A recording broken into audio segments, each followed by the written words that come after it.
our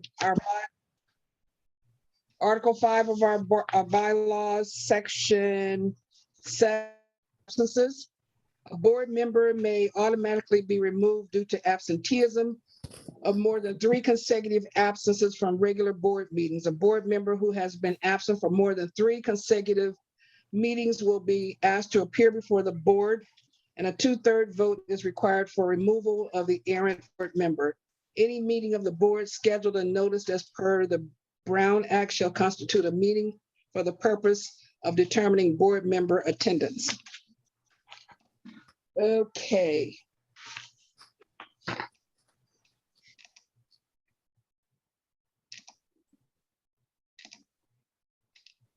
To Isaac, Hugo, and Carla Raleigh. Dolores, I did, excuse me, it's Laura. I did forward it to Carlos Carrick as well. Okay. That was on September the 2nd that I sent the email to the board members, and I received a response from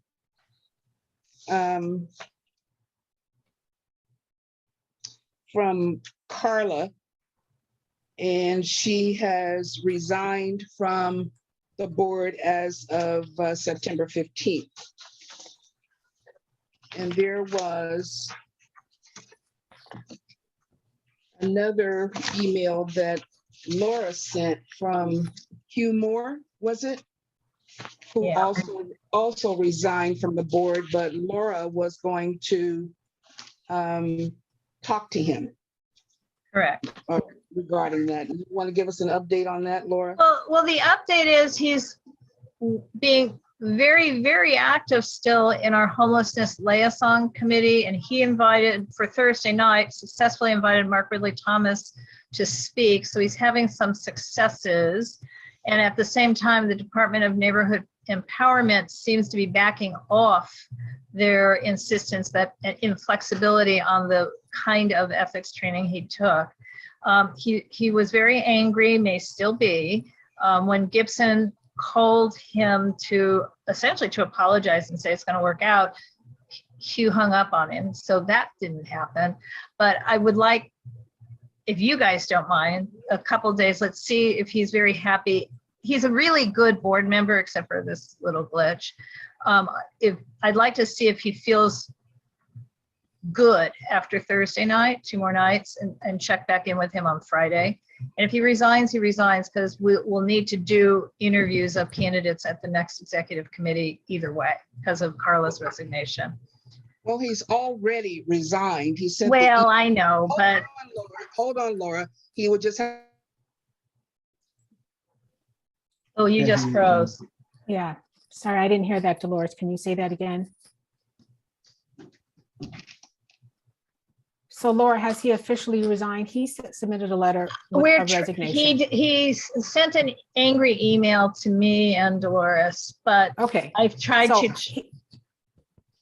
I hear you, but you received a letter that he resigned. So what you're at, oh, you're back, Dolores. Go ahead. Sorry, you went out, Dolores. Yes, he sent an email to Laura on August the 14th saying that he resigned. So if you're going to work with him and he wants to come back, I don't know exactly what the protocol is. Should he send in another email for withdrawing his resignation? I don't know. He would absolutely have to do that. There's no doubt. And again, this decision has to be made by him, unless you guys say, forget it, he's already made it. But if we're forgiving another few days, within a few days, we need to send out a notice to our stakeholders of vacant positions so they can start considering whether they want to throw their hats in the ring for some of our vacant positions. So we have at least 1 or 2. We cannot ask for candidates for positions that we might send to the board for removal until they have taken an action. But we shouldn't wait till after the board meeting to send out a notice to our stakeholders because that's too short of a time. So it's a little timing dance basically, but I just hate the idea of washing our hands so easily of a board member who's really, or ex-board member who's really actually had a upsetting situation with Dunn. I understand why he reacted that way. And where we might be able to just bring him back in or not. But I think the deadline should be this weekend. I mean, we have to know. Teresa? Thank you, Dolores. Laura, I would like to wait until Friday morning. If you could contact him Friday morning and say, you know, Hugh, what are you doing? If he does not send that letter, Dolores, to you and Dolores by Friday afternoon, rescinding his resignation, then we need to move forward. Right. The only reason I don't want to say Friday afternoon is what if he goes to work at 7 in the morning as an emergency room nurse and isn't back till 8? I mean, you know, I think Okay. Saturday, I mean, it's just, I don't know his work schedule. That's all. Okay, so we'll say Saturday, but you will Yep. talk to him. I'll reach out Friday morning. My commitment is Friday morning. Okay, how do you guys Do feel we about need that? a motion? Yeah, do we need a motion or can we, Dolores? Dolores? Gregory? My question is, for the vacant positions, how long do we have to advertise those vacant positions? There's no mandatory, but on a practical basis, it seems more than 4 days would be appropriate. So we'll be Seems like- interviewing on seems like we need October more than- 19. No, we'll be Yes. interviewing on October 19, I think at least 2 weeks. Yes, okay. Teresa, and then I have to get back to the main issue. Okay, that's what I was gonna ask. Are Isaac and Hugo, have they been suspended or are you gonna give their status? Hugo, I did not hear back from him, so I think we should move forward with sending him a letter that he's being removed from the board, if that's what the requirement is. Okay. Be placed on the agenda for removal. We don't get to vote that he is removed. Right. But Okay, and Isaac? Dolores, how many absences did he actually have? Because I'm not counting 3 in a row unexcused.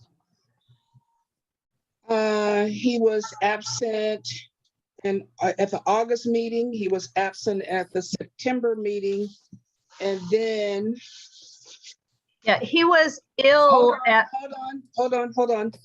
I have the MERS, the monthly expenditure report for July, and I don't see him. right. Matter of fact, I don't even see his name here. Yeah, I believe he did not attend the retreat. And I do not know the excuse versus unexcused status on that. Well, if it's- No, if- I don't remember what you also said about the bylaws. Does it say 3 in a row or 3 unexcused? Be consecutive. It Go ahead. said, be automatically removed due to absenteeism of 3 consecutive absences from a regular board meeting. It doesn't say anything about excuse. Got it. Okay. Well, he was. So Yeah, he was. The retreat was considered a regular, so that's 3 consecutive meetings. You are correct. So I Isaac? would entertain a motion to move this issue to the governing board for his removal. Is it gonna be the same for all 3 or do we have to do each individual? I think we need to do each individual. Okay.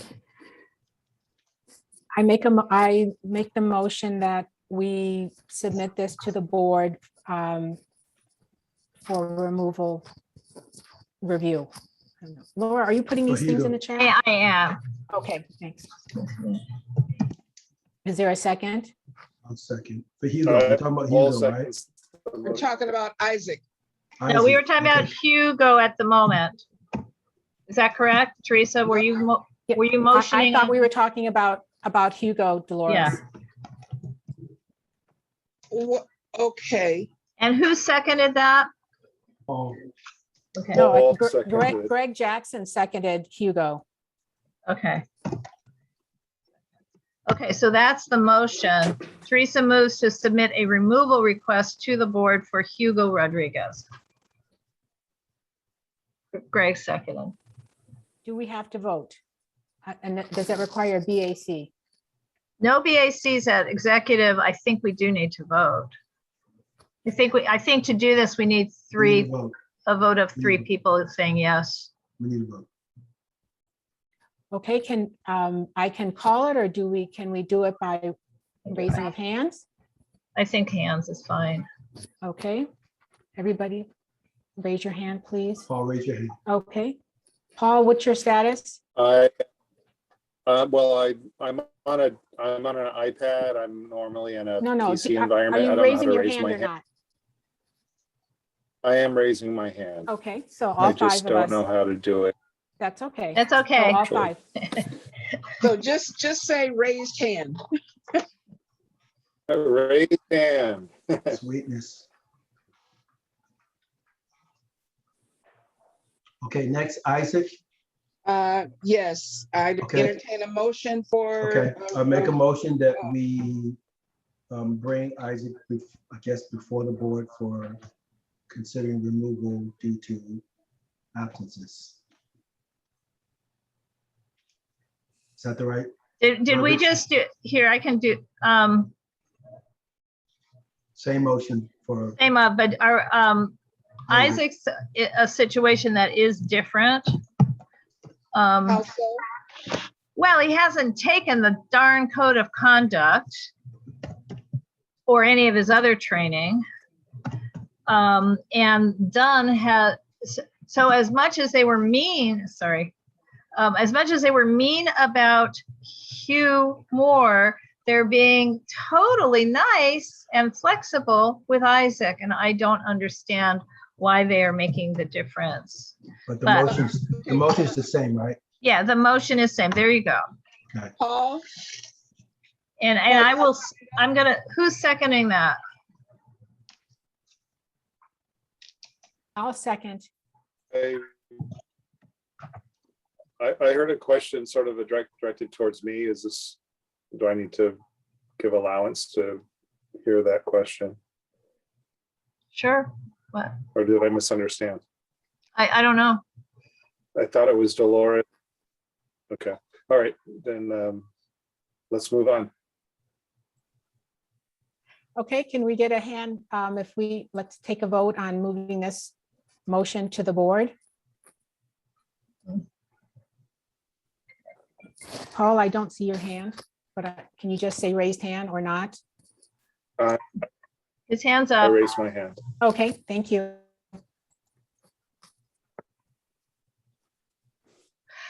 Okay. And then Dolores, did you hear, I did not hear anything from Carlos. Did you hear anything from Carlos? Carlos, Carrick. So he's got erratic attendance, but I'm not sure if he's missed 3 in a row or not. It's sometimes hard to tell. I mean, I'm not really sure who did or didn't attend the retreat. Carlos definitely missed August and September. He wasn't at the retreat, He was not. no. Well, he was at a meeting because I kept mispronouncing his last name. I don't know Right. which meeting that was, so. Oh, but he was there enough so that you can mispronounce his name. Yes, yeah, because I have him marked on my attendance report that he was at the August meeting. Perfect. Okay. So he just needs to get another warning.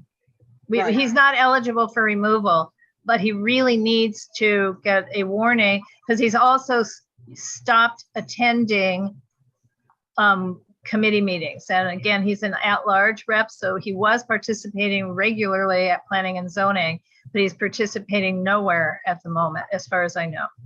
And then he also needs to complete this training, because that's an issue. And who sends that letter? well, Dolores wrote the letter, but I forwarded it to Carlos.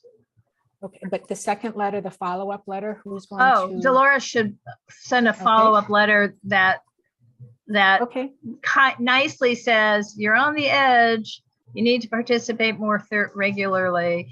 And yes, he must take, you know, whatever excuse he had for not taking ethics in Cornerstone now has slipped away because he took ethics 2 years ago and the 2 years is up. So he needs to go into Cornerstone and take it. And so he can't vote on anything at the moment for us. You know, we're still in that slippery area where we have board members who took ethics training in the state system. And the Department of Neighborhood Empowerment is having major issues with Cornerstone, and they've lost a lot of records, and they just have decided it's easier for their staff if they just insist that the Cornerstone be the only thing, because they're having trouble uploading certificates from other locations, basically. What action do we take if he doesn't complete the training? The action needs to be a follow-up letter to Carlos. We don't need to vote. It's part of Dolores's. No, he asked if he doesn't take his training, what action, but I say we just deal with that when we get to it. And maybe the next executive meeting before we move on and submit it to the board. for Right. removal. Okay, so is that does it for attendance? I think so. Yeah. All right, the next item is 3B, board member training. And let's see here. I'm looking at the current list on Empower LA's website.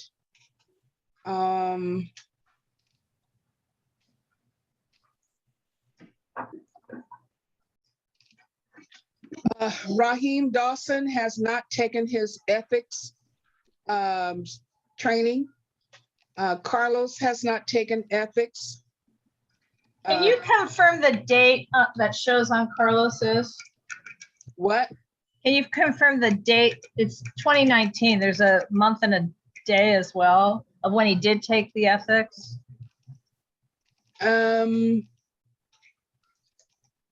It's not showing, it's just blank.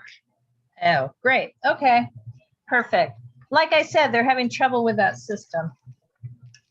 Okay. And then, of course, Carla Raleigh, so she doesn't count anymore because she's being, He's resigned. she's resigned, and Hugh Moore has resigned. And that's it. It's just those three. Four, I'm sorry. But so technically it is Raheem, Isaac, who are suggesting be removed, Carlos, who is errant, and Hugh, who did take the ethics, he just took the wrong one. That's the crux of the issue. Okay. All right. So let me move this over.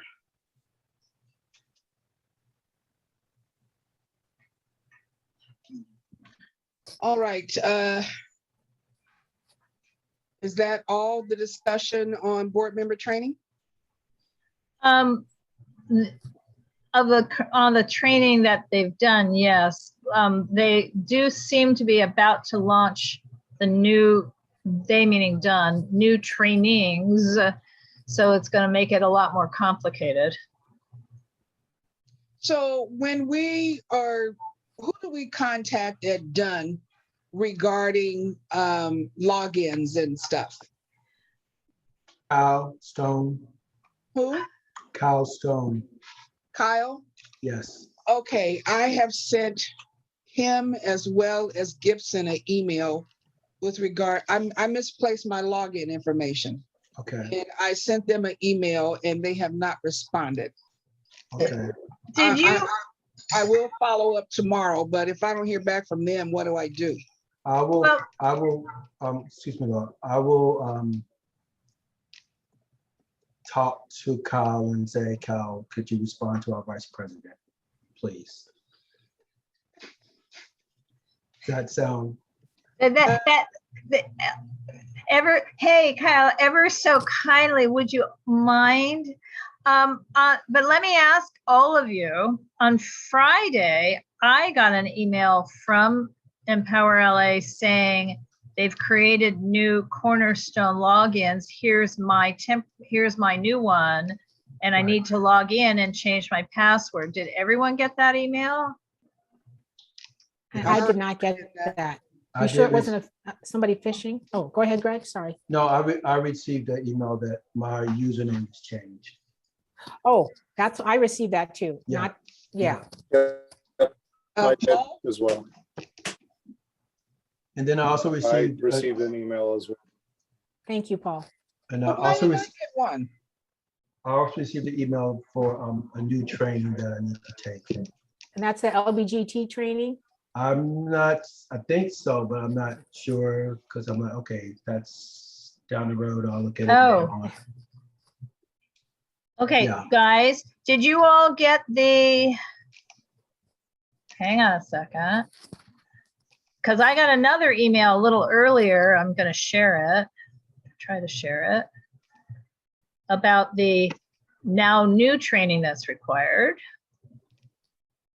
with a due date of November 30th. It's do you see this? Anti-bias learning for employees, ABLE, 1 hour and 30-minute training, and its due Yes. date. It's So November. I got that a couple of weeks Yeah. ago. Yeah, we Yes. received that. So we need to add a column to our grid. And whoever creates that pretty grid, is that you, Greg, for Dolores? I have created it, yes. Yeah, I think you should add 2 more columns, just leave them blank, because I think there's 2 more coming up after this one. We can create them as a come along. All right, whatever you want to do. Or la.org. Okay. Okay, But we should start, I'm sorry, Greg and Dolores, when you write Kyle, will you copy Dolores on it? And then ask Kyle to course. copy Dolores as well as you Yes, on yes. all training updates, because we're trying to keep track of our board members taking this new training. No, he doesn't send things to me directly. He just I responds. understand there's a reason I'm saying this, because I was told by Thomas, Sung, and Gibson that we could request that they keep us up to date on the training. So as long as you have to reach out and ask him to reach out to Dolores, copy her in and just say, please copy us on all of this, because we've got 23 people, well, 20 at the moment, people who need to take this training. Okay. I mean, I don't want to find out on December 3rd that half the board is ineligible to vote. Okay. Okay, All right. thank you. Moving Laura. on. that Dolores. is for board training. That's it for training. Okay, next up is item C, presentation by Amazing Grace Conservatory. Discussion and possible action. Hi, Jackie. Oh, can you hear me? Yes, I'm going to make you a co-host if you have stuff you wish to share with us. Oh, girl, don't do that. Oh. Or are you telling me what I need to share on your behalf? Okay, well, I would certainly appreciate that. I do have a couple of items. One is Remember Me video, and the other is a virtual, I think it's listed as a virtual living museum page. Okay, so why don't you introduce yourself and then tell me which thing you want me to share at that time Okay. that you want. Well, How long are alright. these videos? How long are the videos? The video is about 2 minutes, Okay. maybe. We might not have success with a video anyway, so we're going to try that, but it's I have the other things. Okay. All right. Well, hello, everyone, and thank you so much for having me. I really appreciate the support.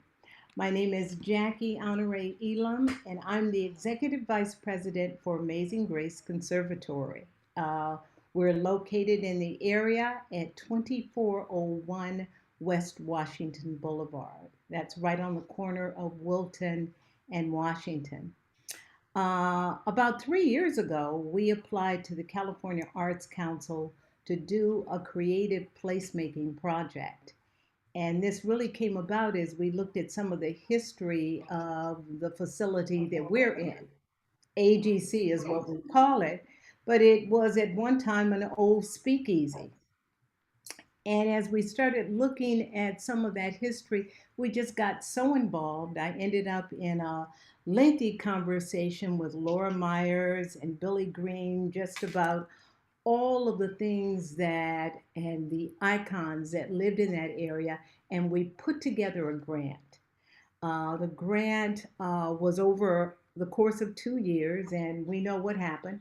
You know, we get hit with a pandemic, and you've got to pivot everything. And so, a lot of what we had planned, we had to do differently. We're at the point now, and when I say we, it is a collaboration of Amazing Grace Conservatory, USC School of Dramatic Arts, and the Galen and Kathy Reaver Center. And all of these entities were chosen because they sort of border the area in many ways. So Galen and Kathy Reaver Center is to the south, right at King and Arlington, and we know where USC is.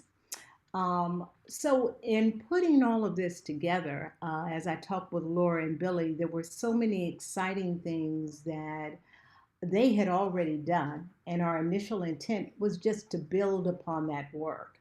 So we started out doing living reenactments, and we had Sugar Hill Sundays, and we featured the different artists.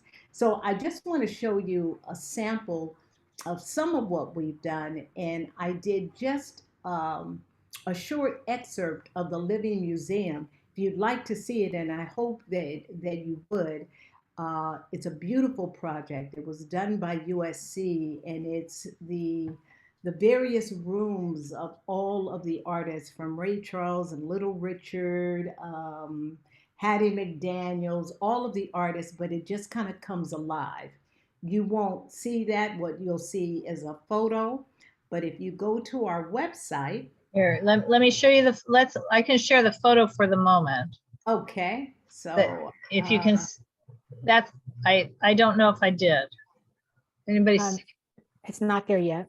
okay. All right. So this is a photo, but when you actually go there, you take a walk through these rooms and the story is told of all of the different characters. So it really is interesting. I encourage you, if you can, to please do. It is posted on our site, www.amazinggraceconservatory.org /sharp. I'll put it in the box, but I've also indicated it as part of what I hope you have on the agenda. Okay, so do you see anything now? I'm having a little trouble. We already saw the picture. Yeah, we saw the pictures, Laura. Okay. The virtual museum. Yes, it's there. It's beautiful. Okay. Oh, thank you. Wait till you see it come to life. The next thing I'd like to show you is how we took some of our alumni. Amazing Grace Conservatory has been in business for 25 years. We've got about 7,000 alumni, and many of them have done very well in the entertainment industry, from Academy and Grammy Award winners. And so we just celebrate our rich history. And so if you could, Laura, can you show the Remember Me video? And this is present students. And is it, I'm sorry, is it on the website? It is, I sent it to you in the email. Yeah. It says Remember Me. Okay, let me see if I can find it. Keep talking. Just keep, Okay. just keep talking. Okay, well, a little here. Okay, well that won't be hard, but I don't want to take up too much time. I know.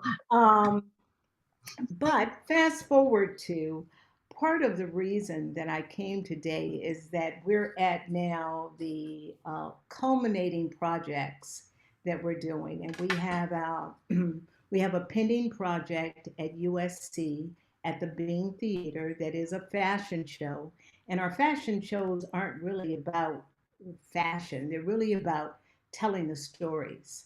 And so we'll have monologues of everything that we'll cover, from the racial covenants and um,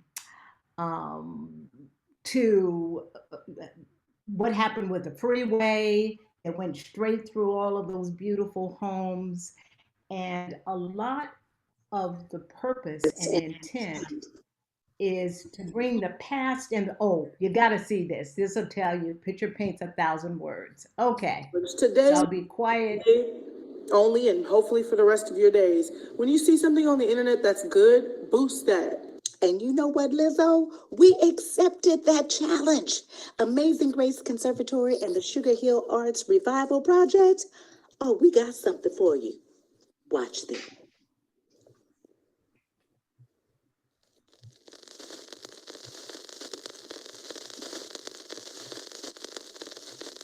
So hush, little baby, don't you cry.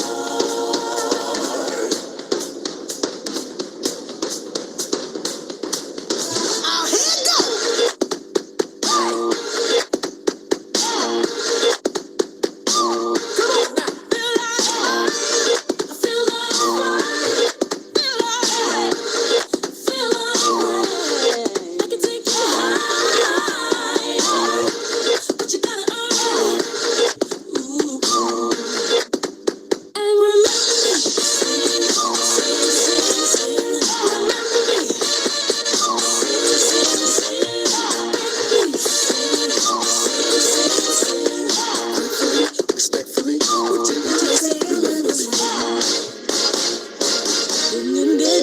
Summertime and the living is easy. Fish are jumping and the cotton is high. Your daddy's rich and your ma is good. So hush, little baby, don't you stop and smell the roses, roses. Appreciate my flow, cause they know I'm a fanfare like the Star Spangled. Oh, say, can you see from my angle? Take the Sugar Hill and mix it with the hip hop. You can put the kettle on, but I'ma make this thing hot. No, I ain't talking about my words, my work. Add it all up while we taking y'all to church. Come on.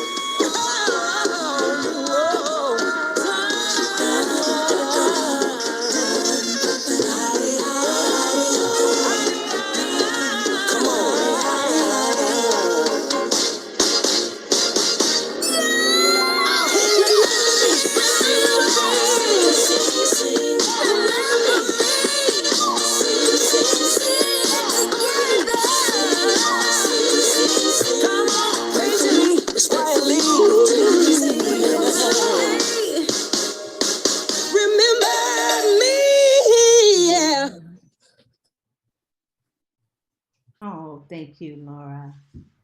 Okay. So, and I'm sorry, for some reason it wasn't playing quite right, but we put a lot of time and energy into a lot of the materials that we have. And then, of course, pandemic happens and you can't really, get to things. You have to do everything differently. So we're at the point now of moving to a fashion show that will incorporate some of what you saw, but we're a performing arts school, and so you can imagine all the students that we have that can be a part and do things. And so that's around the corner. But I came to you today to talk to you about our upcoming street festival. It is the culmination of our two-year, now 3-year project because of the pandemic. I happened to run into Lizzie, who was just wonderful, and Lizzie talked to me just a little bit about the Walk on Washington, and I remembered when that occurred a few years ago, and some of the residents came by and they came into our facility. And so my thought had been, as we do this project, I believe in collaborations. And doing the project, we really thought about maybe combining our efforts. Our focus, of course, is to bring recognition to the area, to also highlight the work that we're doing as artists. But I think there's room for lots of winning collaborations and working together and doing it. So the first thought when I talked with Billy and also Laura, my thought had been doing something that went down Wilton Avenue. And then I thought about the walk on Washington, and I realized a lot of things have, not occurred because of the pandemic. But I don't know what's going to happen as we open up, hopefully, open up more next year. We've been running classes since the summer on site. But as more things are opening up, my hope is to be involved in an outdoor festival. And that would include everything from some of the reenactments you saw to visual artists, quartet bands. We have bands from USC that we've engaged, along with just sort of, we envisioned dance instruction, the dance floors, just really having a lot of fun and really celebrating everybody coming out of everything we've had to deal with. So, fast forward to that is really why I'm here today to talk to you about that, see if there's interest. And it doesn't have to be a collaboration. And I do have to take it back to the team. The team is, I'm the project director on it. My sister is actress Wendy Raquel Robbins, is the co-founder of the facility. And then our other lead is Anita Deschelle Sparks, and she's a professor at USC. So we're bringing that together along with our other partner, the Galen and Kathy Reaver Center, and putting all of this together.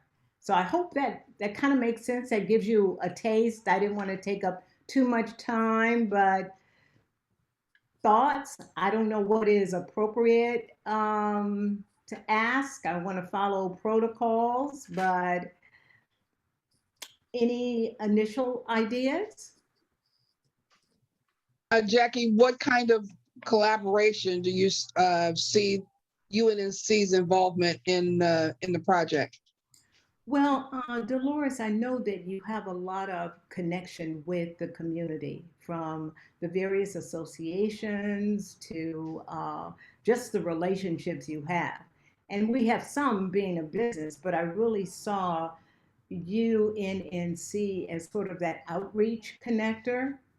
And certainly, if there are any funds that would help support it, one of the things, Dolores, we are trying to do is to showcase vendors. I think everybody's been hit so badly with the pandemic. We thought this would be a great time to showcase vendors that kind of tie into the theme. And this is sort of the past meeting the present. So it's about the entrepreneurs of today that came about because of those legends of the past.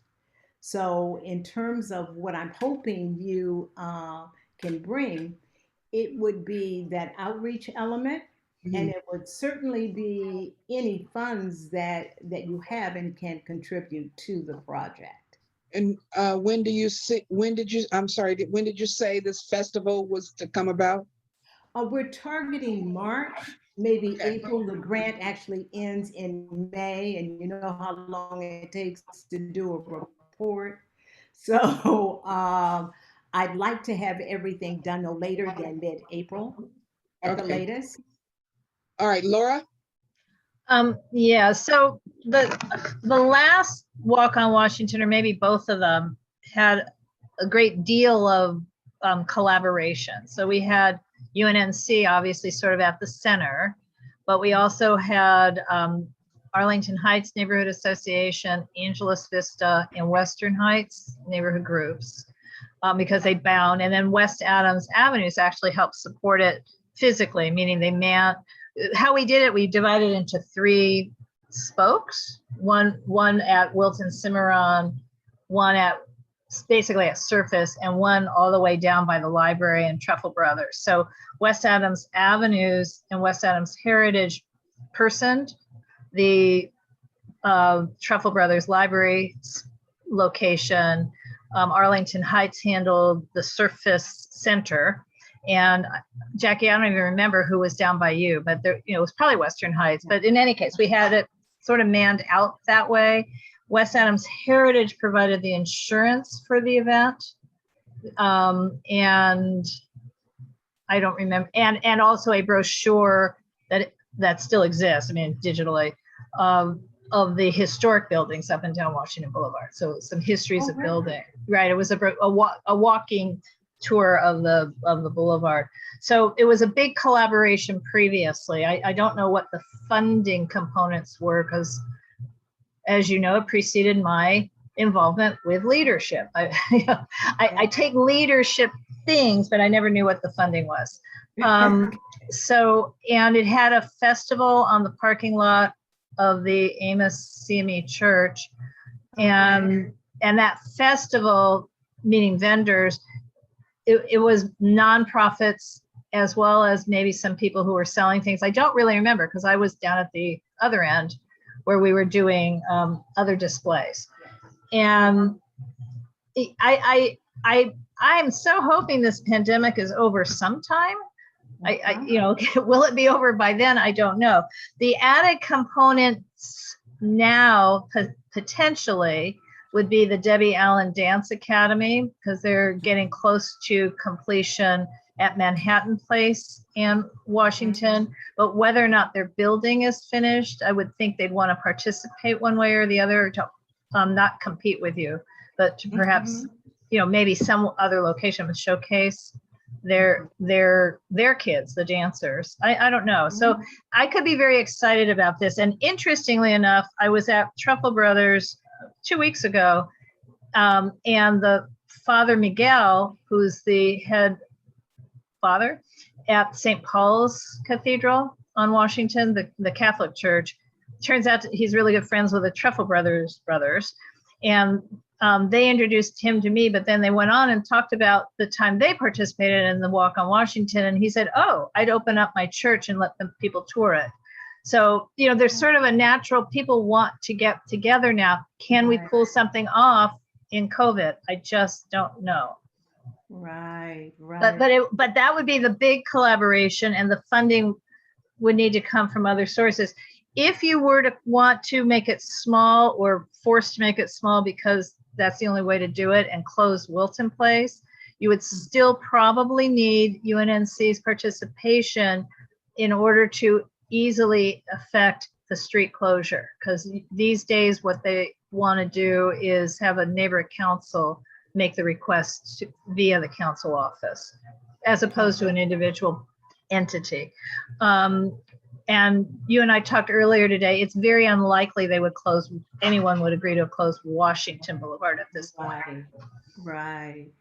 And our thought was really less is more. Coming out of a pandemic, you kind of want to limit things somewhat. Sure. And so I think there's a lot of interest in Wilton, going down Wilton and having something a bit more controllable. But I don't know. I'd like to take it back to the team. We did meet with Mark Ridley Thomas, just to get an idea of some of the things that we might have to consider. And he is very much in support of the project. But as you said, Laura, the importance of having the neighborhood council is really important in how we move it forward. Right. Okay, Jackie, we're getting past our time. So I'm going to ask if we can get Laura to be the liaison with you with regards to our collaboration. Laura? Sure. Paul, though, has had his patient hand up. I'm going to get to Paul. Okay. Yes, Laura will lay us on. Thank you. So I just want to actually kind of piggybacking off of Dolores's point. I just wanted to say first, the walk sounds great. What Dynasty is doing is awesome. But I did want to kind of circle back and focus on what the agenda item is focused on in terms of a funding request. And are we going to deal with that tonight? Are we going to push that towards a future Paul, I think we're Yeah. still on we're still on the conservatory. We haven't come to Dynasty yet. That's Am I next. in the wrong? That's I'm next on the up, wrong. Paul. Oh, that's next up. My apologies. Okay. My apologies. Okay, so so Laura is going to take the responsibility of liaisoning with you, Jackie, on Okay. the collaboration. And thank you so much for coming. All right, thank you. Thank you Thank for you, having Jackie. me. Take It care, was a everyone. beautiful presentation. Thank you. Oh, thank you. Okay. All right. Okay. All right, Bye. next up, we have item D, funding request, Dynasty United Youth Association. But before you start your presentation, I want to ask Greg to give a brief summary of our funding. Brief summary of the funding. Okay. Just tell us how much money we got. What are we working with? In the NPG area, we have $2,000 remaining. And then on the community improvement projects, we have $3,000 remaining.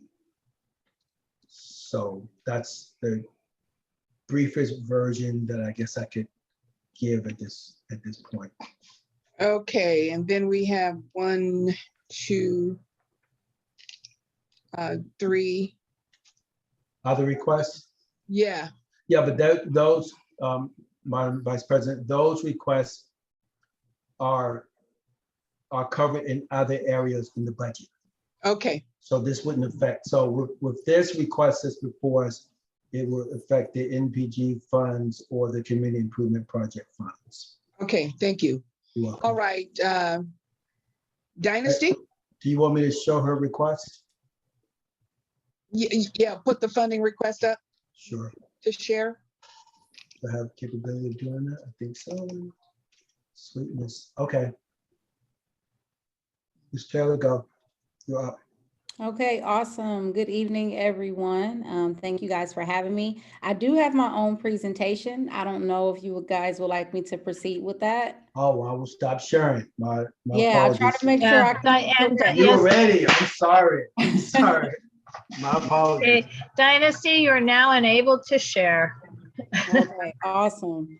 Yes, I've been with you guys for almost 3 years, so I know to come correct. So I wanted to make sure I brought my materials with me. Sweet. And I do have some updates for you guys. I'm not sure if you guys received my email in regards to my project completion form. I usually submit it at the end of each of my funding requests. So I sent it over to you guys, to Greg, and I also sent some videos and pictures. So I'm just going to proceed moving forward with where we are. So just for some people who are new in the room, I'll make sure that I introduce myself. To everyone that's new, my name is Dynasty Taylor. I am the founder and president of Dynasty United Youth Association. I am a USC and CSUN alumni, and I'm currently a clinical social worker who recently resigned from my high school counselor position for Da Vinci Rice High School to focus fully on the entrepreneur route of building this company and trying to take it nationwide one day. So that is kind of like a little history about myself. I'm an LA native, born and raised. So I grew up here, came through the public school system, went to public schools, was on government assistance, growing up with a single parent. So I kind of relate a lot to the youth that we are serving. So just a little description about us. We are a 501c3 nonprofit organization that resides in Los Angeles County. We provide free tutoring, homework assistance, job readiness, college readiness, and counseling for grades K through 12. And just to add to the counseling piece, we have MSW interns, which is called Master of Social Work interns that come from USC and CSUN to provide the free counseling to our youth. We provide services Monday through Friday from 12 p.m. to 8 p.m. And we currently have a new site, and our new address is listed there in Inglewood. So we're basically providing services both in person and online. And our reason why we're here in our community is to give back to our community and create a positive impact. Our current partners are the Los Angeles Public Library, We have a new partnership with LAUSD I was going to get into, and we also have a partnership with the Los Angeles Park and Recreation Center. So just to catch you guys up on some new things that's been happening since COVID, I think my leadership was tested, everyone's leadership was tested. A lot of us didn't even know if we were still going to be in business. So there was a lot of work that was happening behind the scenes. So these are some of the new developments that occurred during this time. So I know you guys are familiar with us working with the libraries, and I think the libraries that you funded in the past were the Jefferson Library and the Washington Irving Library. We have spoken to all the 5 public libraries that we were servicing that is part of our contract, and we are currently a virtual partner, so we're still listed on their website, and we will not be able to return to these sites until January of next year, but that is still to be determined because the library is considered a public entity, so therefore they're not allowing outside partners to come back to their libraries at this moment. So that forced DUIA to try to find a face for our organization. We have always been in parks and schools and libraries, so we never had our own site. So there was an opening available here in Inglewood, and so we started a new learning center. We started our lease agreement in July and launched a back to school event in August and started services August 23rd. We have a new partnership with LAUSD because of COVID and the unfinished learning loss. So therefore, we are now going to be servicing Charles Barrett Elementary School and Fremont High School starting in January of next year. We also have a new partnership with the National Tutor Association that's been around since 1992. And now we're making sure that all of our tutors are certified for basic level tutoring, advanced math tutoring, and advanced reading. So therefore, a lot of our students, all of our tutors now are certified, and any upcoming tutors will also be certified. And we cover the fee for our tutors to be certified. So right now we just launched a new campaign, and we're trying to fight the impact of COVID-19 on Los Angeles students. So I'm not going to read it because I know you guys got it. So I'm just going to give you guys a brief synopsis of what's going on. There has just been a lot of pre-existing opportunities in terms of the achievement gap being closed. And it seems like it's starting to widen because of all of the academic and emotional concerns that has been happening in our community. Our counseling request has been on a high demand because a lot of families are requesting counseling for their students because of domestic violence in the home or just things that are happening or impacting the student from like having that lack of social support. We also have a lot of students that are 6 months to a year and a half behind grade level. We have pre-assessment tests to show results of that. So a lot of our students, for example, are testing in as second graders, but when you look at their grade equivalency rate, they're at either a first grade level, which means they're not even ready for the level that they're going into. So that speaks to a lot of our students right now. So the number of our students have doubled due to COVID-19 learning loss and also with our new partnership with LAUSD. So this requires more tutors. We can only allow a certain amount of tutors to tutor a number of students per day. So we had to basically hire more tutors, and we still have to hire more tutors as we progress during this time. The good thing is that DUIA is now adding a customized learning plan to assess each student's current levels and needs. So we have this new system called the OASIS Online. I would show you guys that, but if we have a little time, I'll show you at the end. And so parents are able to log in from our website to see their students' diagnostic tests, to see their pre-test results as they enter into the new school year, and their post-test results as they exit out of their school year for that specific grade level. We're also providing personalized learning plans. So based on the benchmarks that the student is not able to master, and they're in a yellow or a red tier, those are the goals that will be listed in their learning plans. In addition to that, we also provide the mental health support, and we provide monthly PTA meetings, which stands for Parent Tutor Association, to have parents be like key stakeholders in the conversations in what's happening with DUIA. So that has helped us tremendously with our services. And so that is the campaign that we currently launched, and we're having this campaign up until October 11th. Our goal is to raise 30K. So we're in the process of, outreach and speaking to people about our cause and trying to raise money to accommodate more tutors, to accommodate more students. I know you guys are wondering what students are we serving from your area. So these are the schools that your students are attending in the Jefferson and Washington area. We're still serving a lot of those students. We're serving a lot of them online, and some of them come to the center, but these are the schools that they're coming from. The most popular is Cienega. The other popular school, I think, was Holy Name of Jesus, and a few other schools, but those are the schools that stood out the most. And these are where the kids are residing for school. So what I'm noticing is, even though if they still stay in your district, some of these kids are also going to school outside of the district. So these are the schools they're currently that we're serving in your district. 24th Street. 24th Street is ours. Okay. Let me know when you guys want me to go to the next slide. Okay. I heard Greg make a comment about 24th Street. I'm not sure what he was, I mean, That's Yes, just one it's school listed. in our area. It's listed there. Yes. It's the last one, the second column. Okay. And then this is some of the responsibilities that the tutors uphold to. So they work up to 12 to 15 hours per week. So we keep them under part-time. They provide individual and small group tutoring. So at our center, we have rooms for private tutoring, and then we have group tutoring and homework labs in the front portion of the office. They help with reviewing and assisting with recent and current homework assignments and test scores. They employ study aids to prepare for upcoming tests and quizzes.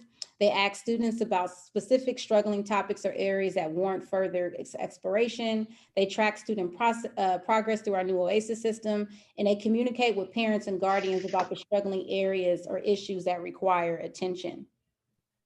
So we're requesting $4,000 to provide more program assistance funding so that the tutors will be able to basically hire more tutors to conduct individual and group tutoring, peer mentoring support, and job readiness and career advisement, free cost to youth in the greater Los Angeles community for grades K through 12. This is something we've been doing in the community. So I know you guys are wondering, like, where's our funding scope and how have we been going, how have we been progressing during this time? So I think there is a slide, sorry about that, that is supposed to break down the funding part. One second. Okay, I found it. So let me bring it back up. Seems like these computers have its own mind sometimes.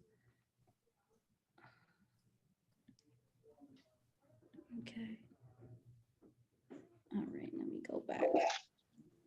Okay, so before July 2021, we spent $10,000 per month for 6 tutors. That was an average of $2,500 per week to basically compensate for 6 tutors. And we were serving up to 36 students per day with 180 students per week. After July 2021, as we progressed into the new year enrollment of the school year of 2021 to 2022, we have increased our program assistance because we hired 2 additional tutors. So now we are at $15,000 per month with 8 tutors. We're averaging about $3,700 per week, which is a $1,200 per week increase, which equates to $5,000 per month more that we have to pay. And we're now serving 48 students per day and 240 students per week. So we increased our enrollment by 60 students. And so 35% of these students, 35% of the 100% of students that we serve are living by the Jefferson and Washington Library. So not all 100% of kids are living there. So I just want you guys to know only 35% of those students are coming from our 100%. So the reason why you should be involved with this project is that we're serving children and families in your community. We have been doing so for the past 7.5 years. We'll be 8 years in February. The good thing is that we do have good rapport in the community. I have a lot of great relationships with the families in the community. I'm a social advocate in the community. I'm also a board member of the Southeast Neighborhood Congress. So I deal with a lot of stakeholder issues outside of the work that I do. We're also creating employment opportunities. So a lot of our staff that were working through the pandemic, we were able to help them maintain their employment and pay their rent and take care of themselves and their children. We also are doing things that are helping to strengthen the community by partnering with other public entities such as LAUSD and the library and other organizations to basically alleviate that competition and try to really focus on working with each other. And then prevent students from being held behind grade level. I think that's the biggest thing, keeping them off the street, keeping them focused and doing something positive, and just basically giving back to our community the best way we can. So this is our Instagram handler if you guys want to check it out. If you're on Facebook as well, there's a different crowd for that. You guys can check us out there. This is the telephone number if you guys ever want to contact us. And this is the website where all of our students apply. And then we have a new documentary coming that I'll be sharing with you guys, I think the first week of October, where we will be talking about the transition from being in person before COVID and then transition online. And there will be parents sharing their testimonies about how they were affected. There'll be students sharing their testimonies and also staff. So we will also be sharing that with you all. I'm not sure if you have any questions, or do I have a quick second to show you guys the new portal on the website to see how we're tracking students' progress? I don't know if you guys have a minute for that. I think because we're pressed for time, Dynasty. Okay. Why don't we just get into the funding portion of it? Okay. And I have a couple questions first. Yes, ma'am. First of all, since you said that your facility has moved to Inglewood, are you attempting to secure funding from Inglewood? And secondly, as a small business owner, have you applied for any of the government funding that's been out there? Great question. There's a lot of competition in where I'm at right now. So one thing is I connected with District 2 in Inglewood with Holly Mitchell's office. We're currently in the process of seeking funding. They have recommended us for funding, and we're going through the final stages of solidifying what that amount will be. The other question is they referred us to a few programs. I'm currently reviewing this application for the community, it's called the corporate, hold on one second, because I was just reading through this whole grant, but it was the CSBG government grant that they're gonna have me apply for. So I've been basically working on that, and it's called a statement of information I have to submit at the end of the month. So yes, I am working on securing different funds from different entities at this moment. Thank you. Teresa? Thank you, Dolores. Dynasty, can you tell me what are the metrics that you use to determine success? Success of your students, success of the program? In terms of academics, we use the OASIS system, and we use a diagnostic exam called Achieve 3000. No, I know, I heard that part, but what is the metric you use to determine if you're being successful? So is it just based on test scores, or are there other data points that you use to say, oh, this year we were very successful because 3 kids, got all A's, or 4 kids made it, to the next grade level? I mean, excluding the pandemic, I understand that, but what are the metrics that you use to determine your success with this program? Surveys, progress reports from the families, and basically our assessments, and then our needs assessments that comes from the counselors that we have here. Okay, thank you. Yeah, yes, ma'am. Laura? Sorry. I had appropriately muted myself. 2 things. One is, Greg answered the question for you, Dolores, of what's showing in the budget for MPGs and what's showing in the budget for community improvements. But to be kind of blunt and looking at a better picture, we have $11,000 of play money, meaning $11,000 out of our total budget that is not being held for something at the moment. We may have some more money later because we're holding money right now for the just in case hybrid, all the equipment we might need. Maybe we will, maybe we won't. It's still just a moving target. But room rentals, for meetings, all of that. So we have below that line had 12, and now we have 11 because at the moment we've allocated 1,000 for Sons Matter. So we just need to keep that number in mind. And there are some other proposals, and I know even on this agenda, we're gonna talk about funding priorities. And then back to Dynasty, I think over time we've given you something like $8,000. Is that, or I mean, I'm not even sure. I think we've given you 2 or 3 previous MPGs. Is that right? Yes, that's correct. Yeah, right. So, so my question is, have other neighborhood councils in your service footprint been giving you money?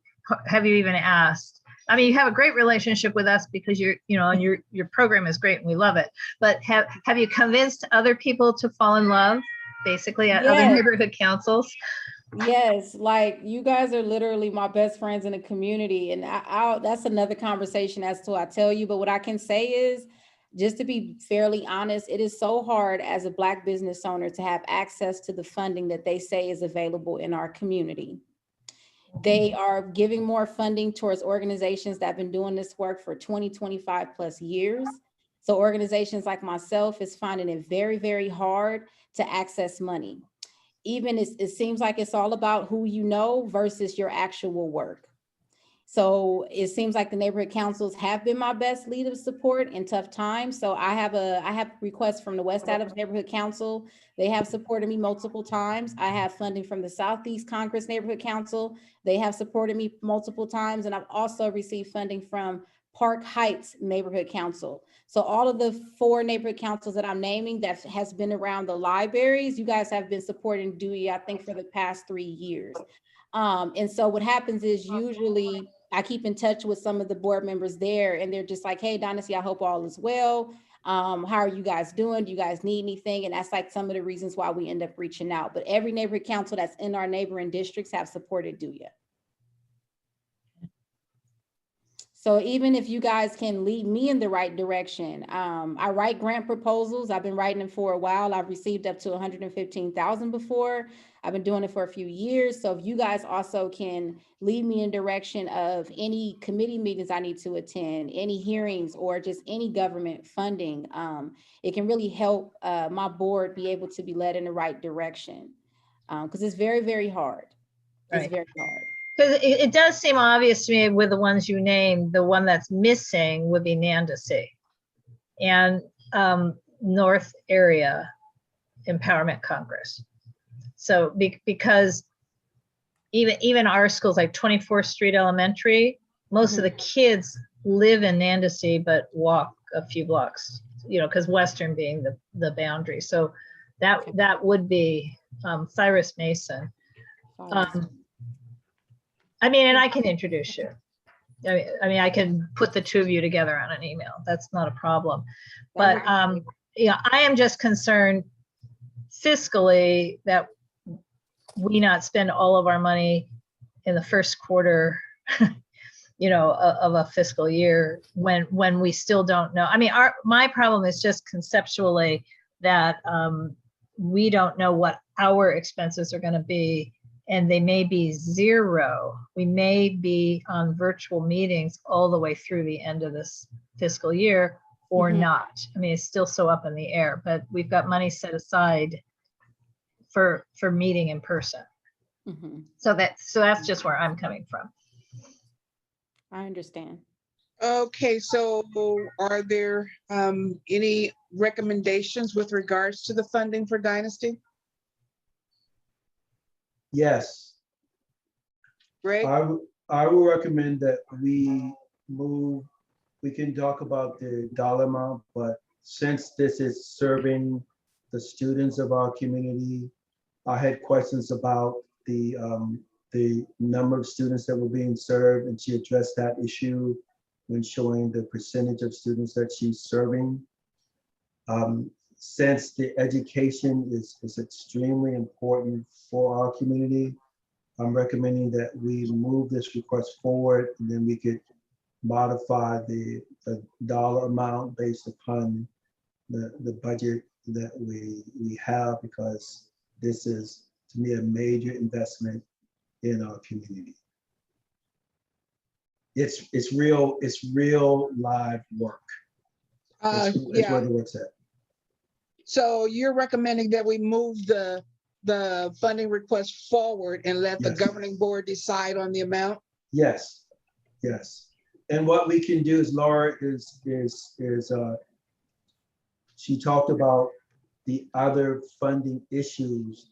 This is why I was saying that we need to have a conversation on our funding focus for the year, and we should have that at the start, because just at our last meeting, we just gave out $1,000 for a one-time event. And this is a service that is just ongoing and enduring for the kids of our community. So that's why I think we need to have a funding focus for our budget. So yes, I recommend that we move it forward, that we keep it up to the amount that is listed. We can adjust the budget. And by that time, we can have additional information from board members about what needs we have, the focus area that we will have for the upcoming year. So is that a recommendation, or are you putting that in the form of a I would motion? like to put it as a motion. Yeah, Okay. Madam Vice President, I recommend, yes, Greg would like to $4,000 approved on the agenda. Yes. do you see what I wrote? Does that, It's Yeah. there. Can we get a second? Oy. Okay, just for collaboration, I will make a second. And then I'll make a comment that I'm guessing the board will not approve $4,000, but I'll second the motion as presented, because just so people understand, if we put $4,000 on the governing board agenda, they can approve 1,000, but if we put 1,000 on the agenda, they cannot approve 4,000. They can't go higher than what's on the governing board agenda. Right. And during the actual governing board, we will give a more detailed briefing of, these are the things that we have. This is a budget that we have. These are things that we've already obligated. These are the solid obligations that we have and anticipate. Yeah, Okay, great. Dolores, do we It's need just to that, vote? I'm sorry. Oh. We already have a second on that. We've had the discussion. Dolores, do we need to vote to move this forward to the board? Well, I Or- was just getting ready to call for the question and you beat me to it, Teresa. Okay, sorry. You know it's 8:32 and we're supposed to be done with all we have a whole lot of other things to do tonight. That's by true. 8:15. And we Okay, still have call- 10 more call items for to the- go. So Let's call for the vote. All in I'm favor? sorry. Raise your hand. Okay, I'm voting yes. Okay, Okay. Paul, see- can you say if your hand is raised? Paul's hand is up. Okay, Hand is up. Okay, thank you. motion carried. Right. Okay. And guys, I do want to say that I am tracking as best I can and as closely as I can all of the updates related to the Brown Act, virtual governance, what LA City is going to do. And if it's possible, we just got a copy of the new law, the new Brown Act, and the City Council will have to take an action itself to implement it, to see, and if they do so, and we're virtual through the end of June at least, we can free up some more money, just FYI. But at the moment, we can't. Okay, Paul? He was just raising his hand for the vote. Sorry, I haven't lowered my hand yet. Sorry. Okay, I think we're ready to move to the next agenda. Yes, we are. Oh, You guys okay. have. Thank you, Dynasty. Good night. Good night. did you want to take over the meeting, Teresa? No, sorry. Never mind. Go ahead. Okay, I know what the next item is. I'm gonna just- I'm I'm gonna sit here sharing. and take notes, do my job, stay in my lane. It's all Okay. right. I'm sharing already. This is our mess of an inventory. We don't turn this document in. This is just what we have. This is That the. is so foggy. That That's is blurry. blurred. We can't read that. Oh, I'm sorry. I blurry. don't know what to do. But the point is, it's awful. It's a mess. The inventory, the sheet is not a mess, but we're missing half the stuff on the Excel spreadsheet. So I'm going to unshare.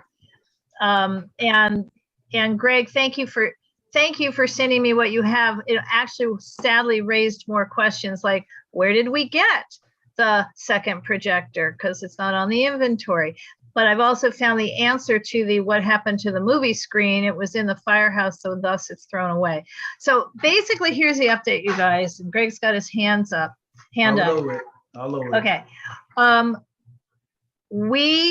We have an inventory. The problem with turning it in is that 2/3 of what we owned doesn't exist anymore, and we have no explanation other than it was locked up in the firehouse at the beginning of COVID. And by the time I had a chance to visit, but it's not about me, by the time the doors were reopened, everything was thrown away. So I've already been talking to Dunn about how to handle this. You know, what do we turn in? And they're saying, don't turn that in. We're going to make a decision in concert with the city clerk. So as Dolores knows, we don't have a lot of responsiveness at the moment from our Dunn rep. So I have to keep calling him and starting that conversation over. So the last conversation on Thursday was he's arranging a Zoom meeting between he, Thomas, Shauna, myself, and I'll certainly invite Greg if he wants to go, but I know Greg's opinion about too many meetings, but you're not going to be excluded. But the question is, what do we turn in? Now, Greg, you shared with us the where it says 2 years when you have the election over, but the other instruction is once every 2 years. So the last time we turned in an inventory was in November of 2019. So we're not yet quite late. We're almost, but not quite. So that is my update. Greg, thank you for giving me your list. We have on the inventory 3 computers, and you gave me 2 computers. So and one's broken, right? So I don't know what happened to the 3rd computer. The ones you gave me are the one that Dolores used to have in hand, and the one that Ethan used to have in hand, which is, I think, the one you have that's working. I think the one Dolores had is broken. Is that right? The one that works is the treasure, and the one that didn't turn on, I think because the battery is drained, is right. I don't know what it is. Yeah, well, right, yes. The HP ProBook 450 G2 laptop, blah, blah, blah, blah, blah, does not turn on. And that was the one previously, a couple of years ago, on the old inventory that had Dolores's name on it. So, but you have that one and it doesn't turn on. You have the HP Pavilion notebook, serial number 5CD53847WB. It does work. And then what no one seems to have is another HP Pavilion notebook with a different serial number, purchased in 2016. I don't know where it is. What happened to the, hold on a second, Greg. What happened to the 2 tablets we were using in outreach? So unknown. So I fear a lot of this stuff was in the firehouse. However, I do know that Jeff Camp still has a few things in his garage. I doubt the tablets are there. Greg, do you know if the tablets are in the storage unit by chance? There's no electronics in the storage unit. Yeah, we have a problem. There's no All right, electronics. Greg, you have your hand up? I do. Okay, so I'm appreciative of what Laura is doing. My simple question is that whenever I did an inventory, you just do the inventory and you turn in what you have. It's just no. Let me finish, please let me finish. They say do the inventory. So let me express this way. Whenever we conducted an inventory, whenever I told my people to conduct the inventory, they would do the inventory and they would say, on this date, September 21st, this is what we have. And then they said, what happened to this tank? They said, we don't know, it's lost. Then we would just write, you lost the tank. We don't know what happened to it, or we salvaged the tank. We just wrote the status of it, and that was it. So my concern is, I hear you saying you're going to set up another meeting, and that's fine. But I just don't understand why it's blown up to such a large thing. We conduct inventory, we said this is what we have, things that were in the warehouse or whatever it was called, they stored the firehouse. If it was gone, then we just say it was gone and we're done. We Okay. submit it. I- That's I my know- thinking. That's my Laura, thinking. Laura, Teresa, You, Dolores, Okay, I'm kind of with Greg on this. You, We can't hear you. inventory is done for a moment in time. So November 2019, we had this. Okay, sorry. Oh, it looks like my internet is unstable. Oh, that's weird. Well, I just want to say that I'm with Greg on this. You do an inventory for a moment in time. So November 2019, the inventory was this. December 2019, the inventory was that. What happened to the 2 tablets? What happened to the laptop? I don't know, but this is what we have, and you just keep moving. I'm concerned, Laura, you may not want to do that because you feel it's a reflection on you as president, maybe having lost these. Okay. I Teresa, you're falling off. We store them at the firehouse. The firehouse tossed them. Let's keep. Okay. I'm done. Thank you. You do know that it's not Laura who's trying to set up a meeting, nor is it Laura who's dictating the process. I turned in the inventory to Dunn, not to the city clerk, not to upload by the treasurer, but this situation in May. This is the process they told me to follow. Be patient with them as they figure it out. Now, at some point, we are past the 2 years. We're not quite there yet, but don't say it's me. This is not how the city operates. The way well, I understand, but it's not us to decide how the city conducts inventories. Because again, I am looking at the inventory sheet, this Excel spreadsheet, which is not the same thing Greg is talking about to upload to the city clerk. This goes back all the way to, I know you couldn't see it, but it actually goes back to 2009.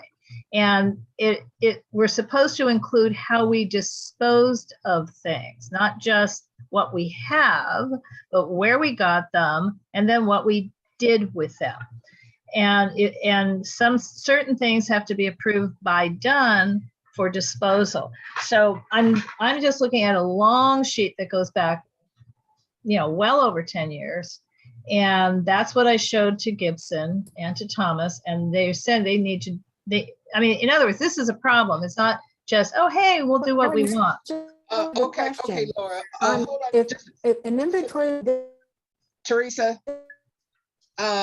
Laura. month, and then the inventory was done next month, why? Never mind. Greg has his hand up.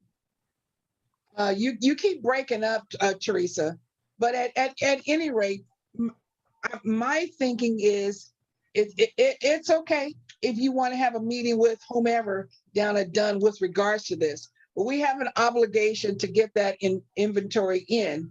And hold on, I don't want to miss our deadline to get it in, whatever that is. So if they're saying that they're working on it, they need to give us something in writing to say that don't turn it in, we're working on it, or either give us an extension to get it in or something, because Dunn is notorious for cutting neighborhood councils off at the knees because we haven't followed any rules.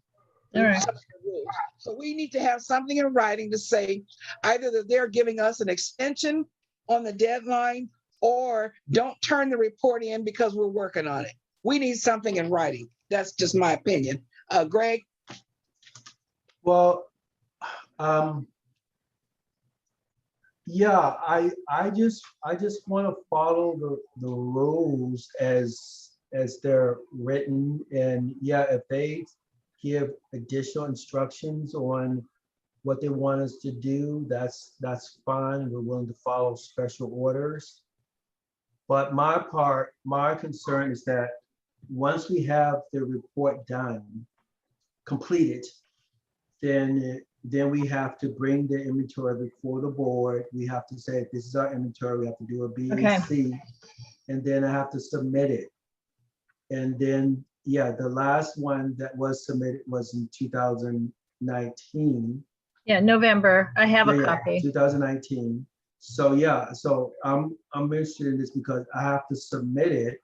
And anyone can do the inventories. We can appoint someone to do the inventory, but who's ever doing it needs to bring it before the board. We need to approve it at least by October, I would think, so that we can submit it in November. But when I spoke to my counterpart, Shauna, she said, yeah, they'll get it done and get it submitted. So I'll just say, if we don't have it, what information we don't have, we say we don't have that information.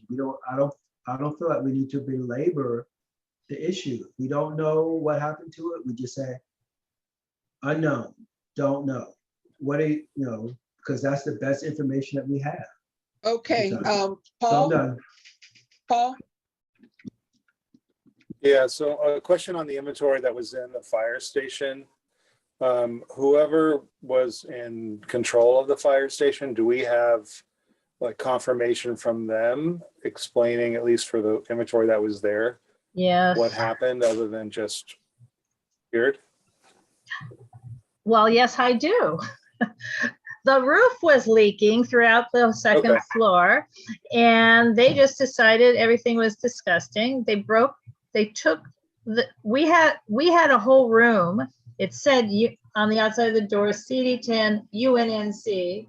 They took the door off of the hinges because they didn't have a key for obvious reasons. It wasn't theirs.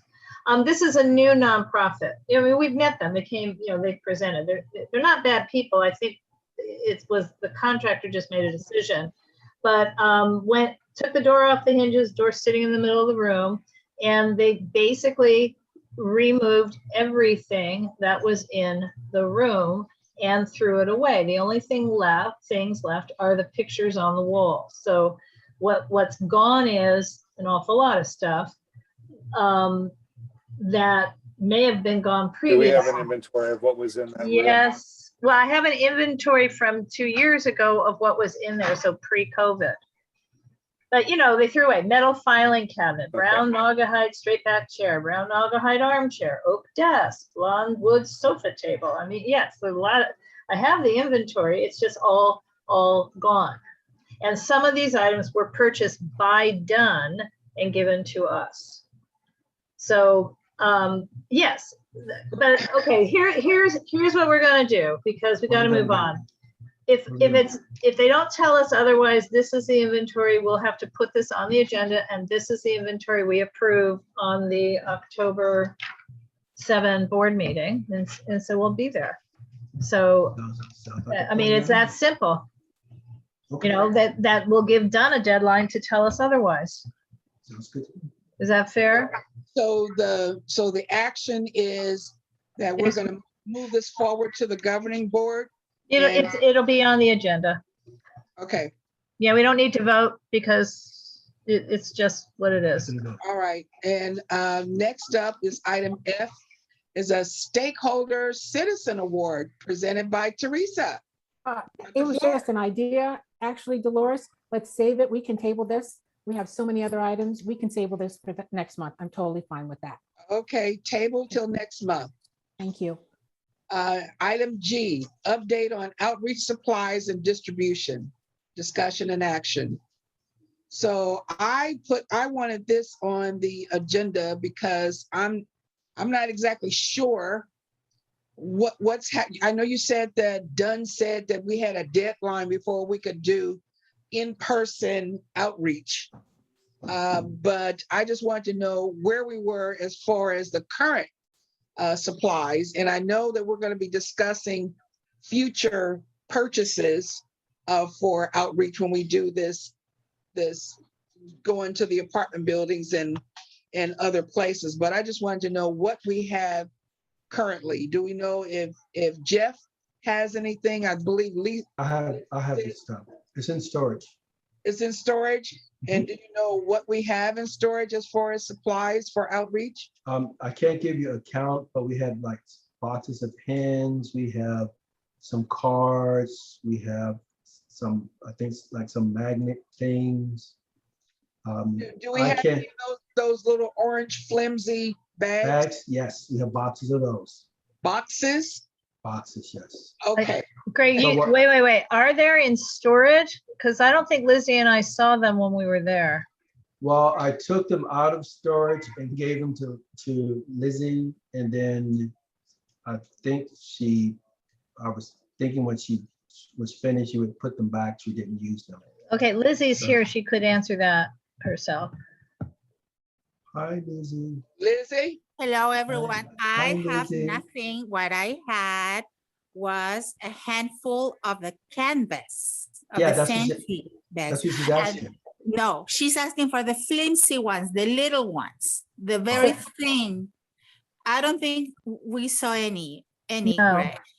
Oh, no, And one clarification, are you saying that you picked up the items that Jeff had in his garage already?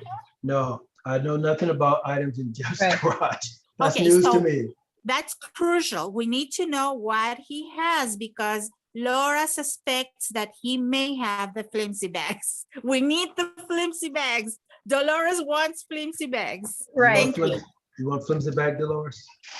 Yes, I want at least 3 for some new neighbors that we have in my block. I have no knowledge of that, nor did I Right. know that Jeff. had Okay, items in his I left a message for Jeff saying, may I please join him in his garage and do an inventory. So that, but he lucky for him, he's got a great new job as a field deputy, but in the valley, and they actually are in person. So it's hard. I'm gonna have to do it on the weekend, I guess. garage. 'Cause- Okay. All right, next item is board member business cards. I wanted this on the agenda because I need some business cards. Okay, And we don't have to do the full 500 because okay, I never did use all 500, but I'm thinking 250 or maybe even 100. okay. Madam Vice President, may I make a proposal for this? To address the issue? Yes, Okay, so what I will propose that we do in the next meeting, that when we meet, we canvass everyone to see who wants business cards. And then also what I will bring in that meeting is the cost from a few different vendors, focusing on local vendors so that we're supporting local vendors. And I will use Vistaprint as our baseline because that's a few years ago, that's what I used to order the cards. But, and then we'll provide an example of what the cards look like for everyone. How's that sound? Okay, You just- I've just added that to we have a later agenda item of what's our agenda item, so I just added that to the list. Okay, okay. yeah. and- Teresa?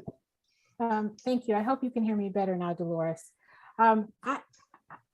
I don't know if we need to take it. I mean, I guess we have to take it to the board, but I don't know if we need to canvass people. We need to have business cards.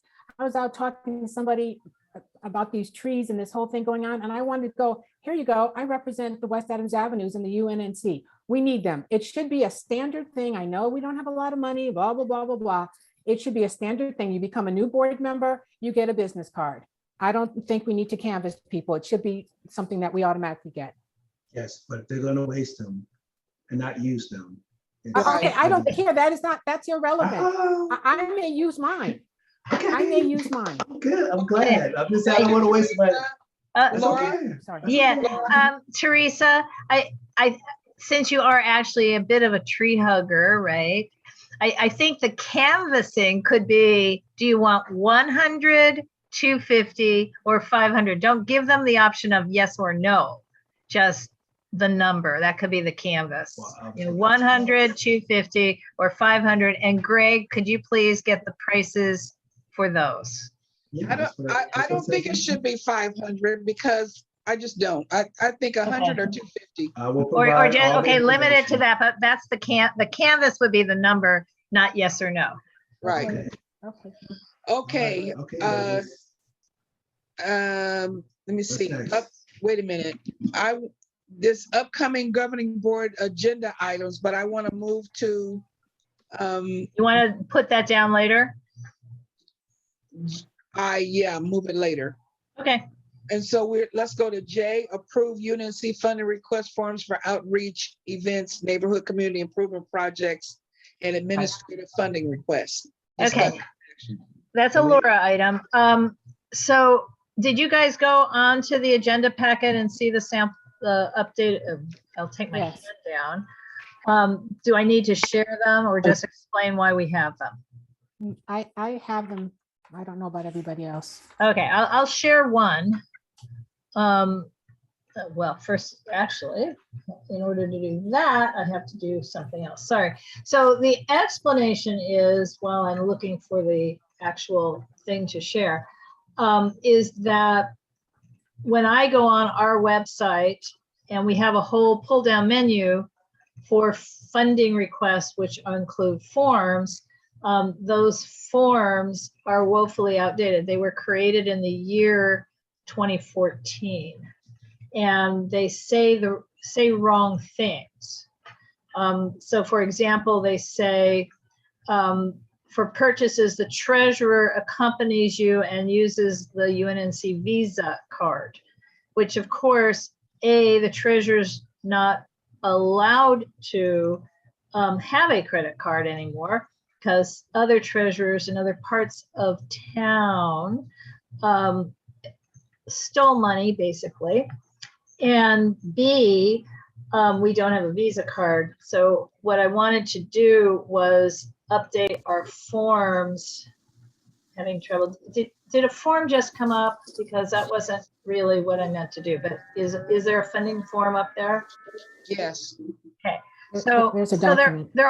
they're similar except for the one that's not. So I'll share the one that's not in a minute. So this is essentially. It's all out of focus. I'm so sorry. I don't know that I can do that. So I'm just going to run through it quickly. I didn't change the broad content on any of these forms. What I did do is update them to say that, we prefer that you select vendors who accept credit cards. I didn't specify what kind of credit card. For a community improvement project, we cannot and do not reimburse anyone for expenses. That's not new information.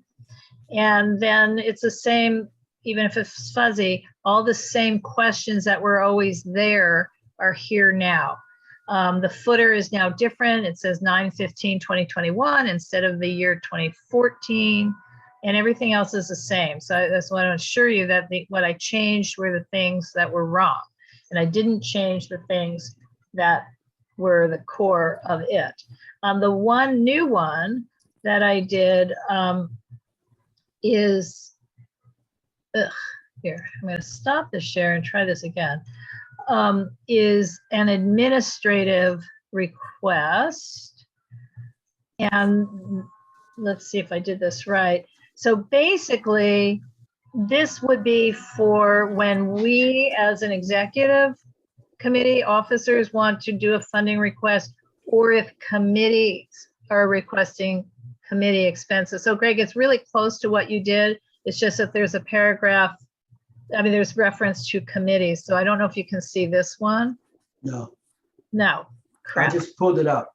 Okay, so basically, this one would include if a committee is going to ask for money, the committee first needs to put that request on their own agendas to discuss, do a motion, and assuming they pass that motion, put the motion in their request on this form to us. And it would be what the request is, who moved it, who seconded it, and the date. I forgot to write the word date. So just trying to make committee requests or our request for reimbursement fill out the same forms as everybody else. So, and then the second page would be the same thing. It's the expenses thing. So I'm hoping this is just a simple, let's update the forms. And to Dolores's point about Dunn and us, I did again have a conversation which was supposed to be confirmed in writing, but of course Gibson never did yes, I'm writing you an email now confirming our conversation, but he didn't. Neither Dunn nor the clerk supposedly care on these documents. These are our internal documents. We do not turn them in when we vote on these funding requests. We just turn in the BACs. This is different than an NPG, which is the neighborhood purpose grant for 501c3s, where they need to and are required to fill out the form supplied by the clerk.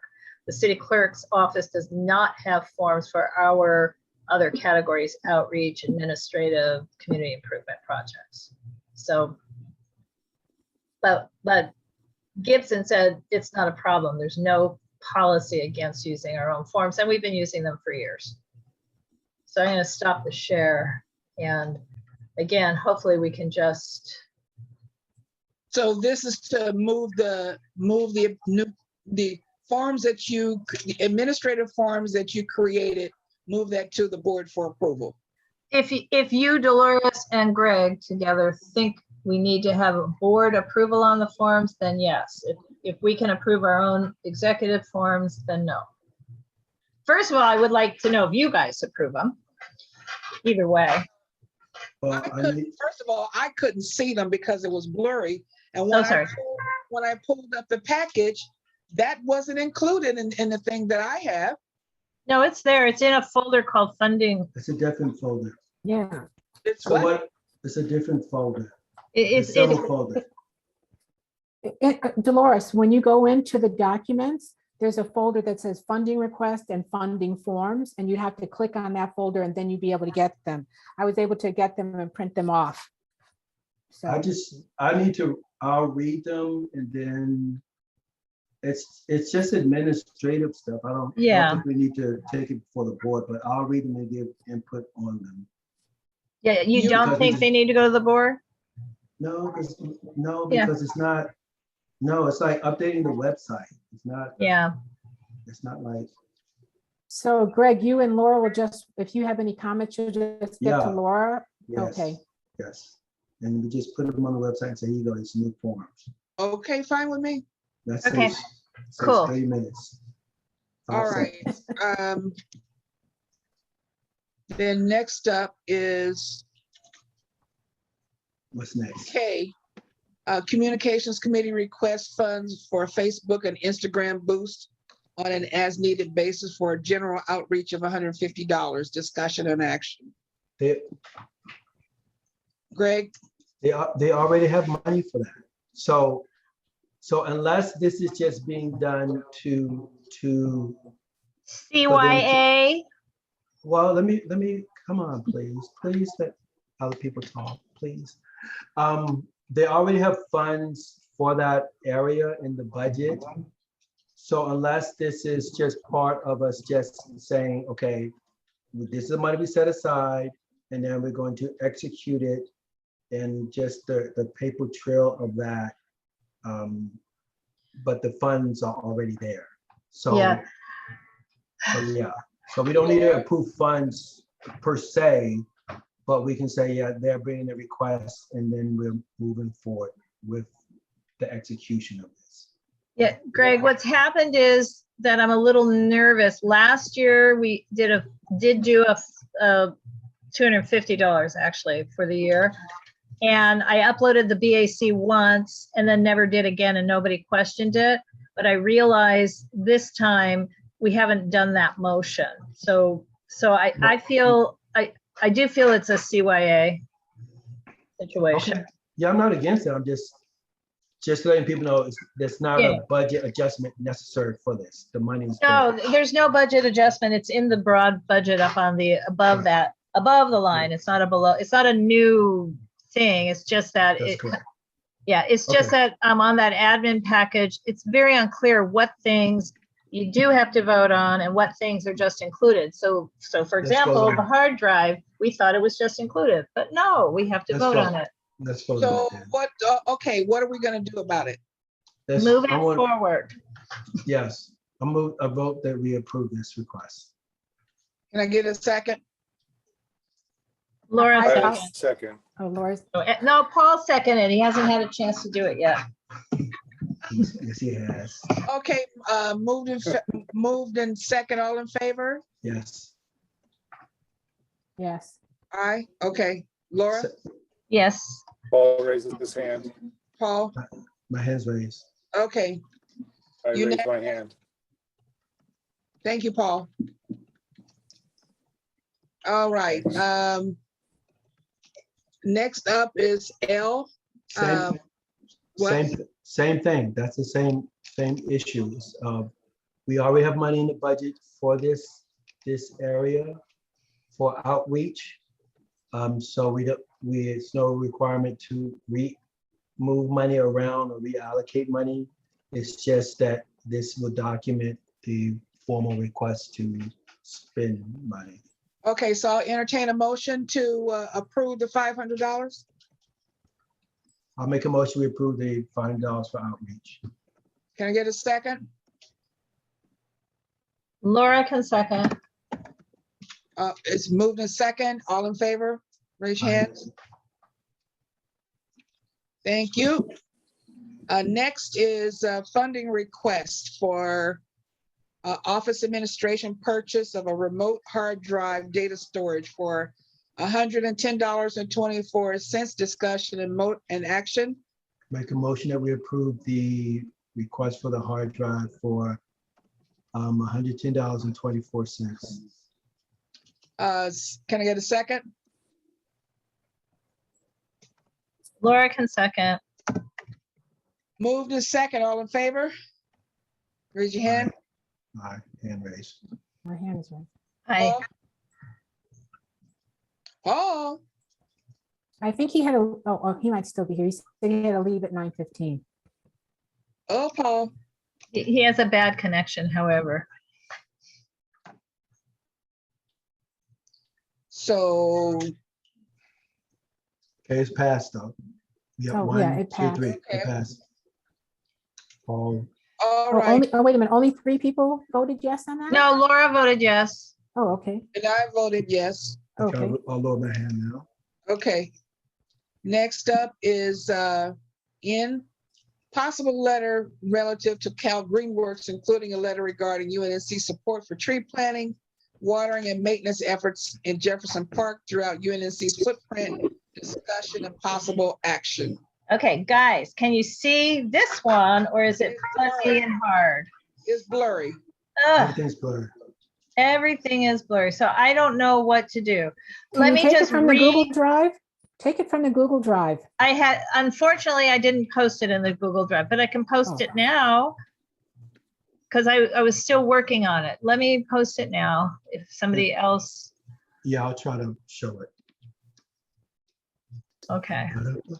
And so it's, Leave it there. Where'd you it's not quite stick it? posted. It's posted and I'm gonna Where'd you stick it in? stop my share. Which folder did you put it in? Oh, what folder did I put it on? Just General Executive Committee, and it's called Draft Tree Planting. Okay, I'm going to September. Agendas, September 21. Executive. Executive 2001. Draft tree planting. There it is. Something. Okay. Yeah, that's it. So that's- Something, something, something. All righty. Let me I tried to make share. it very generic as Greg is sharing. This relates to, as you all know, the Cal Greenworks is saying they need a letter. And maybe they do, and maybe they don't. But this is a generic and truthful letter that we could send to anybody who would ask us for a letter. So it basically says, we support the ongoing planting of trees in public spaces along our primary commercial corridors, along with trees in the parkways of our residential neighborhoods. And then I took Teresa's paragraph out of the housing element because it's so good. Increasing the shade tree canopy is essential to the health and vitality of our residents. The parkways, street medians, and areas banking our interstates are all viable areas for planting trees and broadening our tree canopy. Every effort must be made to reduce the urban heat island effect and increase carbon sequestration. And then lastly, I just said our environmental committee has been working since November 2020 to bring forward several tree planting efforts. And in May, the governing board voted to ratify those committee efforts by voting to financially support 2 tree planting, watering, and maintenance projects, one on Washington Boulevard and one on Jefferson Boulevard. We hope the city of Los Angeles will join us in supporting current tree planting efforts, these 2 specific projects, and frankly, ongoing efforts to plant, water, and maintain the trees within UNNC's footprint. So I don't know if we ever have a person to really send this to, but that would be the letter, proposed letter. Okay, but I'm sorry, Lizzie. I feel very extremely uncomfortable that we are still dealing, that we would still be dealing with Cal Greenworks, given that our, you know, that the other situation is not, has not moved forward. So I just don't feel comfortable giving them anything, given their responsiveness. And I feel terrible that I should be the one saying this, but it's just been a disaster. So. Okay, thank you. Yes. Gregory?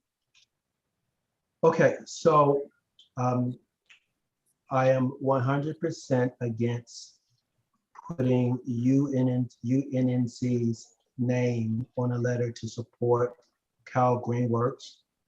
I'm against us showing any support for them in a generic form or any other form, based upon my conversation with the CEO of Cal Greenworks, and he indicated that he did not have the funds to provide the services. I think that if we put our name up, we put forth this letter, it shows that we are endorsing him, and I don't want us to have that on us. At first, he said he wanted the letter from Martin Ridley Thomas, and then he changed it from that. First, he wanted the letter from the Jefferson Park organization, and then he didn't receive from them. Then he said he wanted from Martin Ridley Thomas. Now he said he wants it from us. We also discussed him showing his financial status, and he sent us something that was out of date. So I am not in favor of doing anything to show support for Cal Greenworks. It's unfortunate that this is the case, but I will not be voting in favor of sending forth this letter to support him. Laura? Support Cal Greenworks. Laura? Yeah, I hoped by writing it so generically that it wouldn't say we support Cal Greenworks, and it doesn't. My last conversation with Mike Mayador was, and it could be another, whatever you want to call it, could be just another come on, but he said they're now partnering with LA Conservation Corps, and it would be the Conservation Corps that's actually doing the watering and maintenance, and somebody else the trees were coming from another source. So if the city in fact wants, which it's hard to know with him, wants a letter from the neighborhood council saying they support tree planting efforts in our neighborhood, and particularly on Jefferson, I feel like that generic letter needs to be prepared and approved, not knowing if we're sending it, but I can't just create a letter and not have the letter. You know, this is not one where I could just write a letter as president and have one officer approve it. So that's why I brought it here. but I intended it to be as generic as possible in case we need it quickly, not to support Cal Greenworks, but rather to support LA Conservation Corps or other substitute for the same project. So that's my thoughts. Just have an approved letter that we can dust off anytime we need it. Teresa? I am with Greg and Lizzie on this. I do not support us submitting a letter on behalf of Cal Greenworks in any way, shape, or form. If we have a generic letter that we want to change the language to support the, what was the last organization you said, Laura? The Corps? LA Conservation Corps. Yeah, if we need that, then we can plug in their name if that comes up, but I don't even know why we're still doing this letter, because I felt before, Greg, we had decided that we weren't even going to support these people. So I'm with Greg and Lizzie on this, sorry. I'm inclined to agree with Greg and Teresa and All right. Lizzie. I was part of the project in 31st Street to do this project, to have those trees on Jefferson Boulevard, but this guy just, I don't know, he gave a great presentation in the beginning, you know, but now that it's boiled down to where the work actually has to be done, it seems like he's been giving us the runaround. And if he cannot show that he actually has funds in his budget to do the 3-year commitment that he gave us, then I don't want to give him a letter either. All right. Well, then let's just move on. Greg has his hand up. The other issue is that, well, 2 points. One, I see that the fact that we submitted the NPG was our endorsement. That was our formal endorsement. We told him that at that time. We approved that. That was our endorsement of them. The other thing was that we said that we were going to send a letter or email to him and his board to show their financial status. So can we have an update of that, or can we move forward with that? Because we were concerned about being sued and make sure that we follow protocol. But I thought we were going to say, show us that you have the funds to do this project. And are we still doing that? Or is my understanding wrong? Yeah, this would not be that letter, obviously. Yes. But that's why it's the second question. Are we still doing that? Because when I talk to my counterparts at the city, they're asking, well, what's the status of this project? And I need to say, pull the plug, which I can't do on my own. I need to have the endorsement of the board to say, pull the plug financially. But our action is to get a response from them to say, show us the money that you have the funds. So I'm sorry. Am I correct? Was that what we were going to do? Yes. No? Yeah, I thought that Laura was going to check with the city attorney and with Dunn to find out what our position was, so we wouldn't be sued. Okay, that's I did send in, thank you for reminding me. I never got a response from Ruth, so I will do that again. Ruth being the city attorney. Yeah. Okay. So yeah, I'm sorry. I just prepared this generic. Look, everybody doesn't want it, so we don't need to kill that, keep that horse going, whatever the right metaphor is. But I didn't write, whatever it is, I didn't write the other letter for us to approve here at this meeting. So the question would be, on the nastygram letter that's not yet written, that we'll vet with the city attorney before sending, do we need to have that letter approved at a meeting like this, or can we agree that can be approved by email? What nasty letter? The one that's not yet written. The one to Cal Greenworks that we're trying to carefully word so that we don't get sued, that letter. The one Greg is referring to. I've already asked him in the email. It's just copy the email, put it Okay, on the. what do you guys want to do? That's all I want to know. Laura, have not written anything yet, nor have I heard back, but I forgot to follow up with the city attorney. Okay, two things, just my opinion. Mhm. The letter that's on our agenda, I would like to keep the letter generic. And as Teresa has said, we can hold on to the letter and plug in the other folks or whomever we need to, but not give it to Cal Greenworks. At any number- time in the future, yes. Right. Number Okay. two, I don't want to send a nasty letter to Cal Greenworks until we find out from the city attorney what our standing is.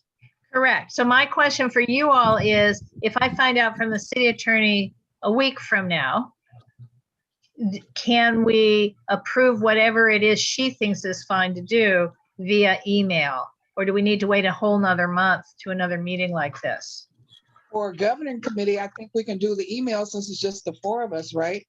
5, but yes. Oh, but what about Brown Act? How does that fit in with the email? It's a violation. It's a Oh, violation. all right. So The quorum, It's a yeah, violation. problem, you are correct. So we're discussing this in a Brown Act compliant meeting, but let's just say, boy, I will see with Ruth, because the thing is, if I'm the author of a letter, our policy would probably be that 2 other officers need to approve it. The question becomes who can discuss it. So I think here's the answer. I think maximum of 2 of us, that would have to be Greg and me, can discuss it. But we would need to send for final approval to at least 1 more person, because we shouldn't be approving our own work. Right. So I think an approval, I think that the via email thing would be thumbs up, thumbs down, no discussion, to not violate the Brown Act. So Greg and I would discuss, because that won't violate the Brown Act. And then Dolores, I guess you would be the thumbs up or thumbs down person on the final. Okay, and as far as the public knowing about the letter, how does that fit in with the Brown Act? We can post it as a for information under President's report on the Okay. governing board agenda, Okay, and post the letter in the agenda packet. okay. That's good. Is that it? That's fine with me. I'm done. Yeah. So you're gonna do the I nasty gotta letter? follow up with Ruth. Yes. Okay. All right. All right, so next up is committee reports, planning and zoning approving housing element letter. Yeah. Okay. So can I note that's so sad? A, you can't read my screen, and then B, this is not necessarily pro forma. So let me just update everybody. Where we left it at the governing board meeting was that we referred the full draft of the letter to be completed at the planning and zoning committee meeting, which we did do on the 15th of, last Wednesday. And we worked very hard and had a really long letter and went through the whole thing and approved it. And then it would be that we could send to you guys, the executive committee, via email for approval. So that was our plan.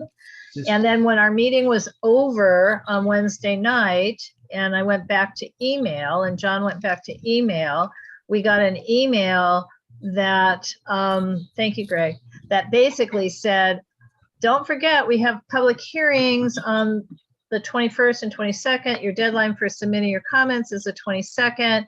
And by the way, there's a revised draft, and here's the link. And it turned out that they added 100 more pages. So it went from 260 or so pages to 352. So John and I went back, deep dive, and added more things. So the question is, everything that's white was previously vetted by the Planning and Zoning Committee. And then as you scroll down, you'll start seeing blue type here and there. And that's what we added based on the additional pages. So the question is, because it's due tomorrow, no later than 5. Do you guys want to review the review, or do you want to trust? Because John did change things that I wrote because he thought I was too, sarcastic or whatever.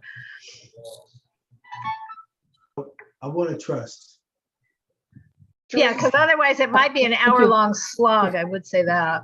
Thank you, Teresa? Dolores. I just want you to know, I read through it, Laura, and everybody, and the comments are consistent with the rest of the letter. They were much more nuanced, and I think they are a good addition to what we have. I don't think it's necessary to review it all here. They're very consistent with the rest of the letter. Okay, so, Well, I thank you very much, Teresa. I do want to call to everyone's attention so you know this. One of the new pieces that they added in that 100 pages is a proposal to create a new overlay zone, affordable housing overlay zone. And in fact, the motion itself was presented at council this week, and Dorit wants to do a CIS on that standalone motion for October. But within the kind of nuance of that, in the housing element document, they're proposing that church or faith-based organizations owned property, no matter where it is, would be eligible for huge density bonuses to build housing on their parking lots. And our concern was not that it's a bad idea to allow faith-based institutions, express their mission of helping people in need. But if it's just completely by right, what happens to the neighborhoods, for example, if the parking lots no longer exist? So one of the things in there is a couple of paragraphs, as nuanced as we could make them, but I just want to make sure you understand that that's one of the things we added. That is expressing both our support for, but also some concerns about that, and asking that it be carefully considered something. So I want to make sure you guys know we did that, because that might be something you don't agree with. Paul is gone. Do we still have a quorum? Yes, the quorum would be 3. 3, okay. I will go with approving the letter. Okay. So we need a motion on it? Yes. Make a motion to approve the letter as written with the edits. Can I get a second? I will second. All in favor? Just say aye. Aye. Opposed? I Moved in second, all approved. Next up is Secretary's report. Approval of August Executive Committee minutes, and then an update on the preparation of prior minutes. So let's go with A, approval of the Executive Committee minutes. Do you want to share with me, Laura? I will try to. I mean, I have them. Okay, ready. so Greg? guess what? You know that I don't want to be sharing tonight, because Okay. my I'm going to try. okay. Here, So, where's it at? Where's it at? Where's it at? Or Greg, It's right could, here. they are in the Are they not? oh, there you Are go. they here? Yeah. I was practicing. I said to my husband, James, I said, I messed up last time. I didn't know how to share. I need to practice this. So Right. here we go. I can just scroll down. The only thing I did have a question on, and it probably is unimportant, is the woman who visited. She was from the Pico Neighborhood Council. I couldn't remember her neighborhood council, but other than that. Pico is a neighborhood council. It's P.I.C.O. And I don't know what it stands for. It's probably Pico Improvement Community. I don't know. Okay, I'll update that.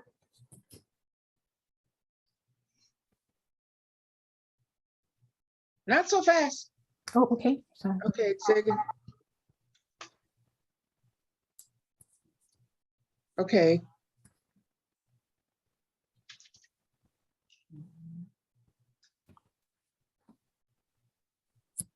Oh, Greg, did you reach out to Carlos?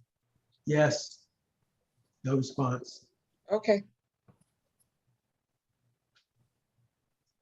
Hey, is Jimmy Gomez coming? I think he might be. I That's got nice. another email. That's nice.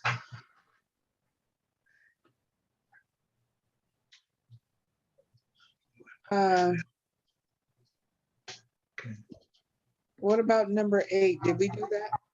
Yeah, we did. Um, Yeah. Okay. Oh, no. No, I No, don't think so. we did because not. they ended up not, it wasn't on the agenda yesterday either at Bonk. The social media thing is not there yet. But wait a minute. Didn't we?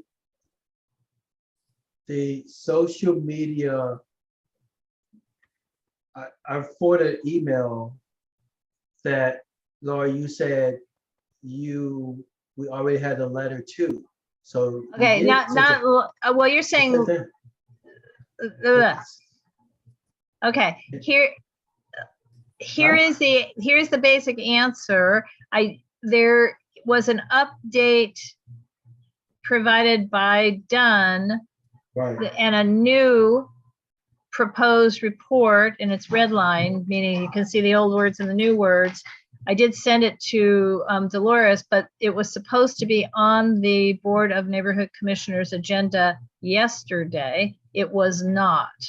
So there is nothing more to say quite yet, because there it is, just sitting around waiting for it to be an agenda item there. So I can't update you further than that. So should we bring number 8 forward to the October meeting? No, to the extent. No, I think this is what you're writing is that I would send an email to y'all's, the other 4 of you, regarding the digital social media policy update, but there really still isn't one. Okay, but I thought there was at least one version, correct, that the communication committee looked at. Well, it's not just that, Greg. Oh, the first version we voted on at the board. We Right. responded to it and everything, but there's a new version that may have adopted our recommendations. Okay. Actually. And is the communication committee looking into that also? Nah, they don't want to. Okay, well, I would like to do something. So this handbook that I printed off that has 1 million pages, I'd like to be able to eventually vote on this and say, here's the new handbook, everybody, it's done. And I think this is one of the items, yeah. the items that is holding everything up. Right, but So- it's not, but what would you put in it? The red line version of an unapproved policy? No, I would just move it forward so that in October or November, it's still a running item to let us remind us that we have to, move on it. Yeah, and by the way, I don't think the board needs to vote on the board member handbook. I think that's just something we can approve Okay. here. I could be wrong, but that's my thinking. Okay. So we're just going to leave it up to you. Let us know when we can. add Well, this. I'm not so sure the other components of it are in place yet either, but that's not on our agenda. We're talking about something, we're just commenting on the minutes, but the item is not on our agenda tonight. Right. Okay. How is item 8? Is that accurate, more or Yeah, less? it is Okay. accurate. So I think it's good, Dolores, if you want to, do I make the motion since I'm the Can you go secretary? up? Can you You're go the up to secretary. 10? Put the motion forward. Let's go back down to 10. Okay. All right. Did you do that, Greg? Now, Or Laura? I too. reached out to. I did, Gabby. I did, it would be it would cost us 0. In other words, it'd be part of their normal task.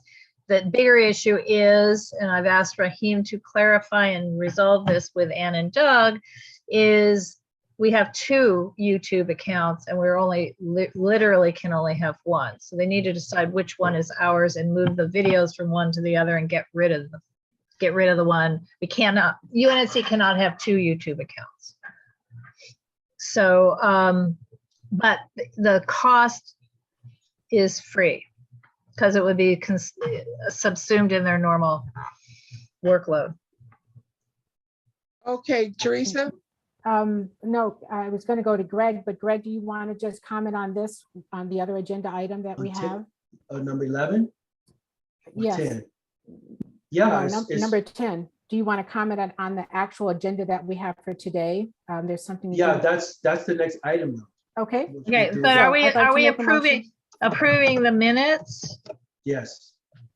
I make a motion to approve the minutes as written with the one edit of Second, Pico, with the Pico. Yes, the PICO. Thank you, all in Dolores. favor? Aye. Aye. Aye. Motion carried. Okay, good, sweet. Item B. Take the screen down.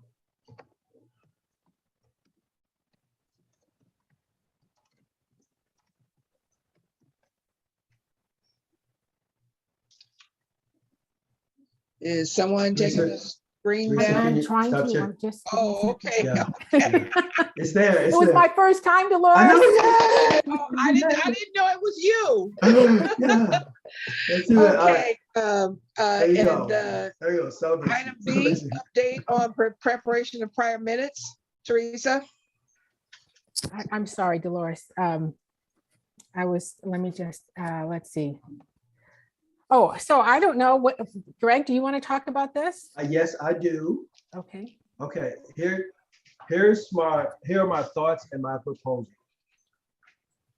If we have minutes from last year that are not complete, I do not think it is fair or right to put that on Teresa.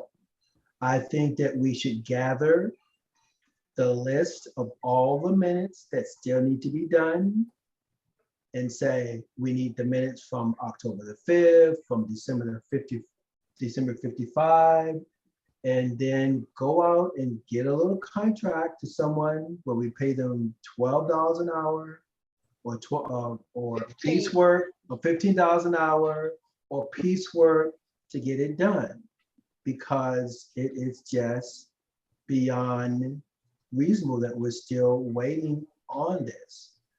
We shouldn't expect Gabby to do it because that time is over.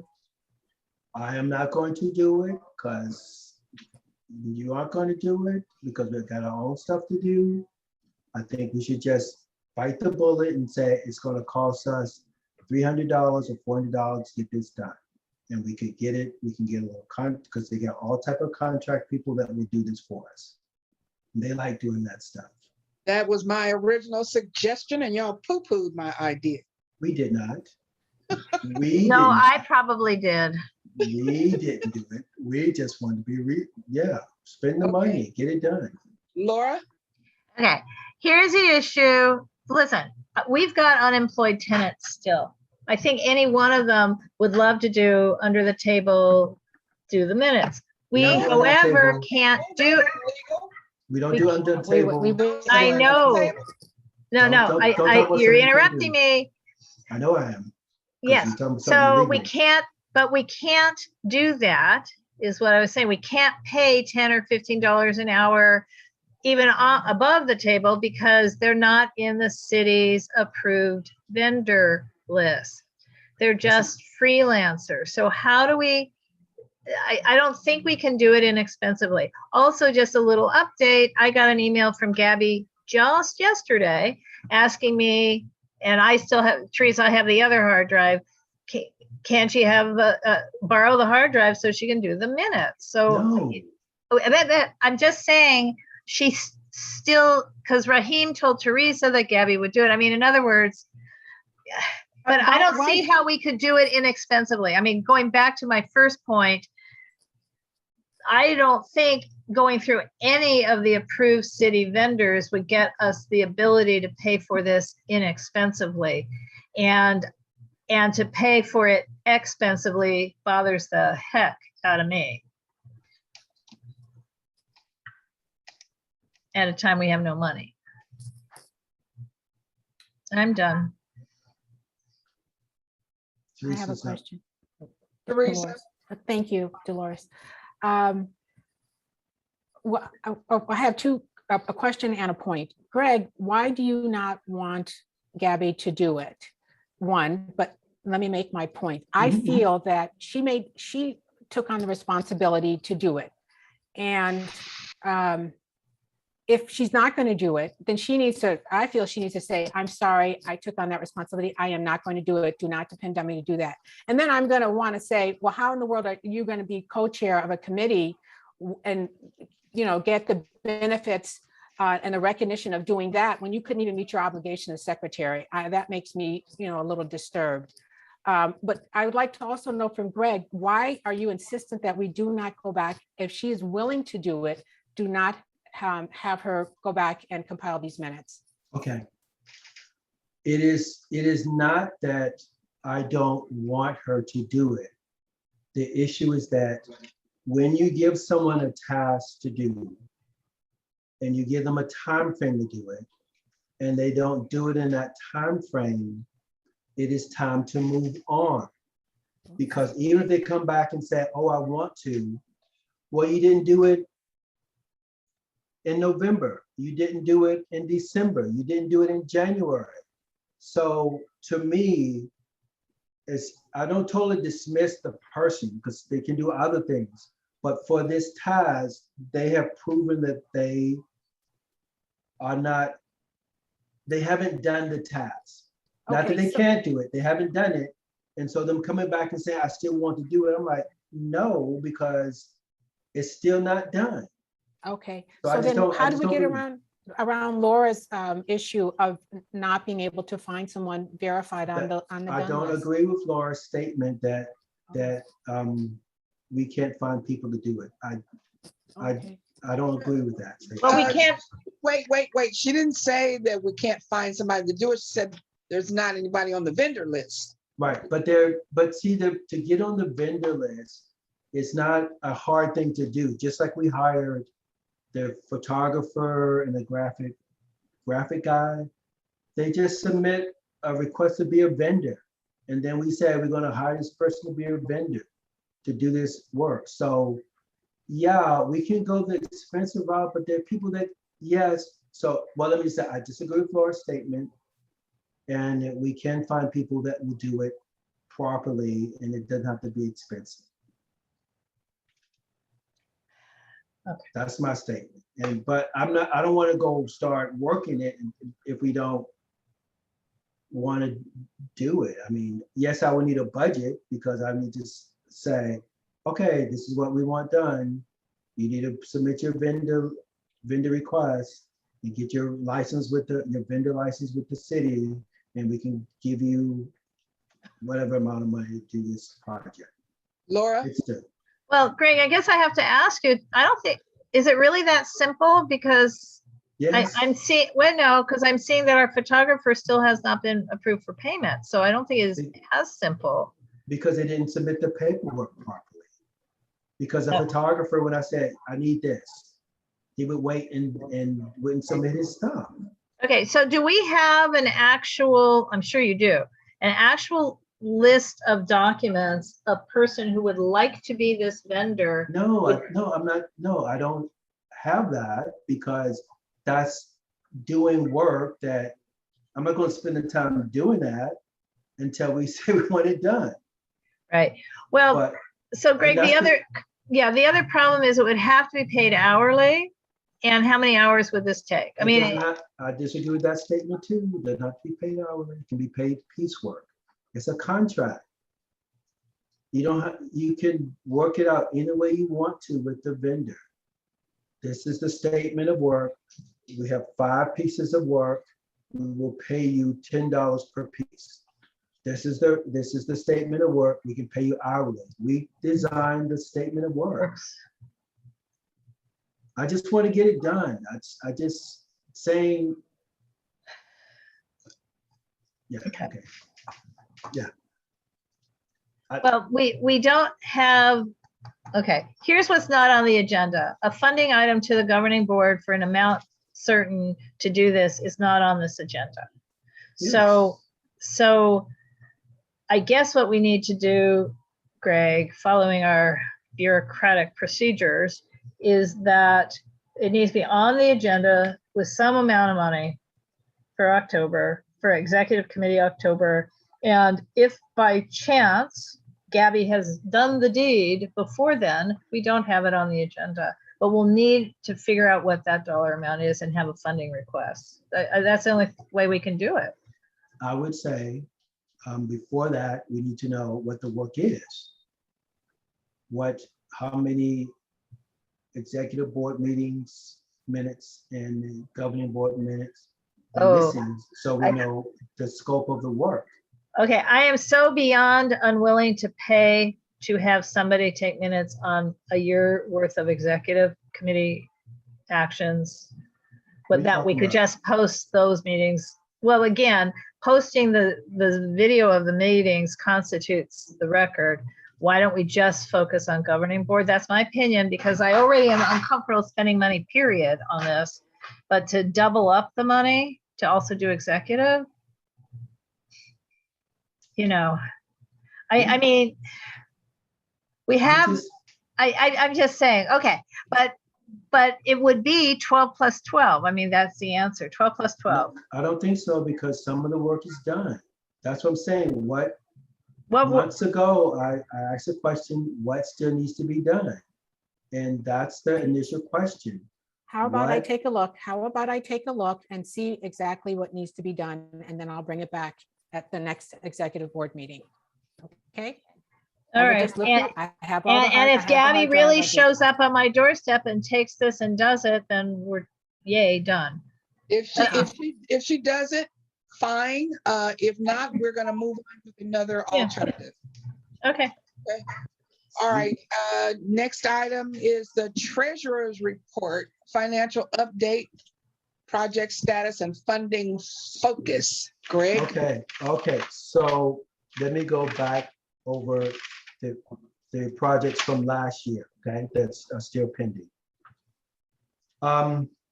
The KYCC project, the NPG, yeah, that is still moving forward. The conversation with the city is, have they started the work? And my response is that yes, they have started the work. So we're encouraging them to go ahead and release the check for them. On the next one is the Cal Green Works. So we just discussed that one. And they're still waiting. The city is still waiting for us to give them a response on whether we want them to pull the plug on that one. On the pay for the photographer, he has to receive an assignment of rights, which is a statement that says any work that he does belongs to the city. That is still, I don't know why, but that's still a mismanagement for them to send that to him for him to be paid. So I'm sure he's very sad about not being paid yet. The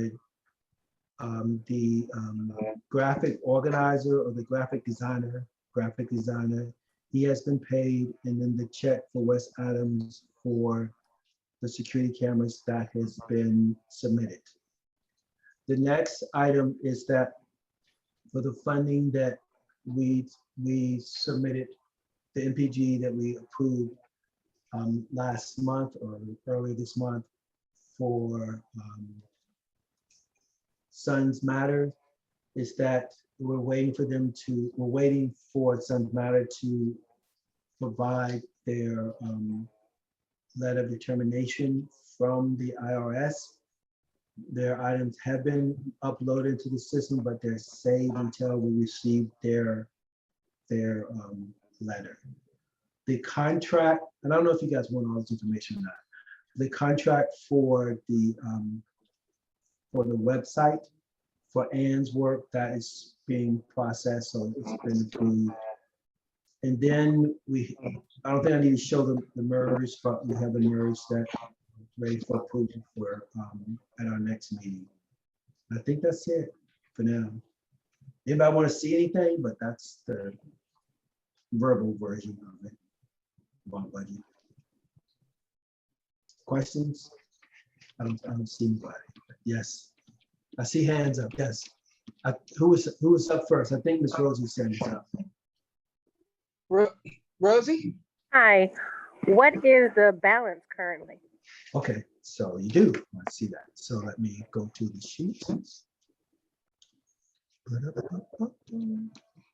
And let me go up.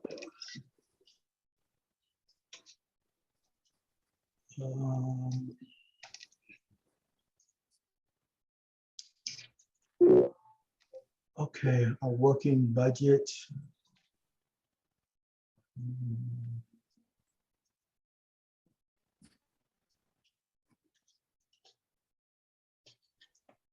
Yeah, we spent very little money, so we have, I'm sorry, I'm not showing, about $32,390. And give or take anything that's still pending, like we just approved a bill from Ann Zumwinkle. So by the time we meet in October, it'll be a little less than that. Thank you. We're not spending a lot of money. We're not spending money fast, but faster than we did last year. So, okay. And then, Teresa? Teresa. No, never mind. Thank you. I'm good. Okay, is that it, Greg? Yeah, oh yeah. Then another thing is that I think we do the budget at the beginning, develop the budget for the beginning of the year. But as we move into the year, I think it's very important for us to have a focus for our service. Like, as I said before, like 1 year, we focus on food. Another year, we focus on trees. I think that we need to have a focus for our funding, for our discretionary funds, because we can only do so much. And then when something comes before us, we can look at it from the lens of this is our focus. Like, for example, maybe the focus for this year can be outreach, or maybe the focus for the year can continue to be trees. But when we have that focus, that way we just don't say, oh, this is a good idea. Whoever gets in front of us first and asks for money, and then we give the money. So I just want to ask that question in the general meeting during my brief thing. Do we have a focus that we want to have for our funding this year? And then maybe, I don't know if we can survey people. Laura suggests we have another meeting. As everybody knows, I'm not in favor of holding other meetings. I like asking people questions and they can answer the question. But maybe they can just answer the question in the next meeting. Like, do we feel that we need a focus? And I will recommend, my recommendation would be that we focus on outreach for this year. And trees, I like trees. Outreach and trees. Teresa? Thank you, Dolores. Greg, I think it's a good idea to have a funding focus, but if we throw that out to the board with 23 people or 20 people, what do you want to focus on? We're going to get so many options and it's going to take so long. Everybody's going to raise their hand and everybody's going to need to talk, and that could be like a half an hour. Maybe we should think about limiting what that is. Out between outreach and this, what do you think the board should focus on? For instance. Greg? You will probably be correct, but I've seen that when we do budget stuff, it's like, it's just kind of like, it just goes over people's heads, Okay. I mean, people, to me, people only care when it's related to their specific item. This is what I want right now, and then as long as they get what they want, they're fine. But so yeah, I agree with you that that's potentially can happen, but people just don't seem to respond to those type of questions. So I think we have to like steer them a little bit into a certain areas, which may not be right, but I think we have to. Laura? Sorry, my internet's getting wiki weird, so I turned off my video and the microphone.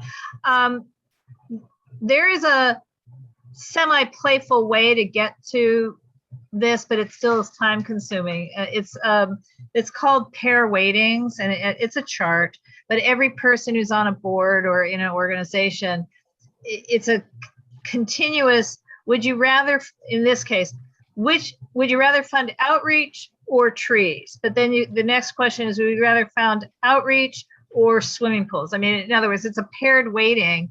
And then when you're done with the paired weightings, some things get a lot more points than others. And then you come to a conclusion. But that's the kind of thing you do at a retreat, not at a board meeting, not an executive, not a few of us. I mean, it's both fun and thoughtful process. So I don't know how we get there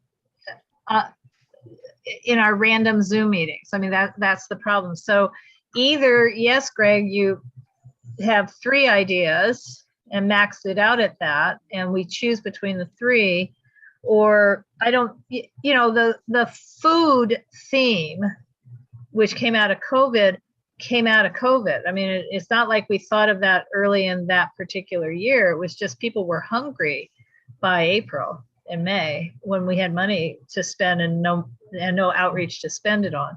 So, I mean, I personally feel that we still need to be feeding people, frankly. So, I just don't know how we get to where you're trying to go without a deep conversation somewhere on this topic with people who do care in the room. So not the 20 people, but maybe there's 9 people who actually care and they come up with a recommendation for the board. I don't know. Teresa, and then we'll have to go to the last item. Right.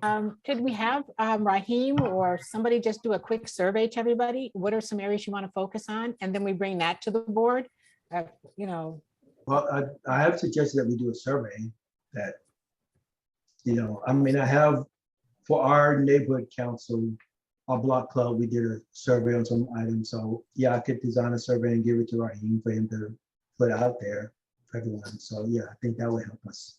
Right.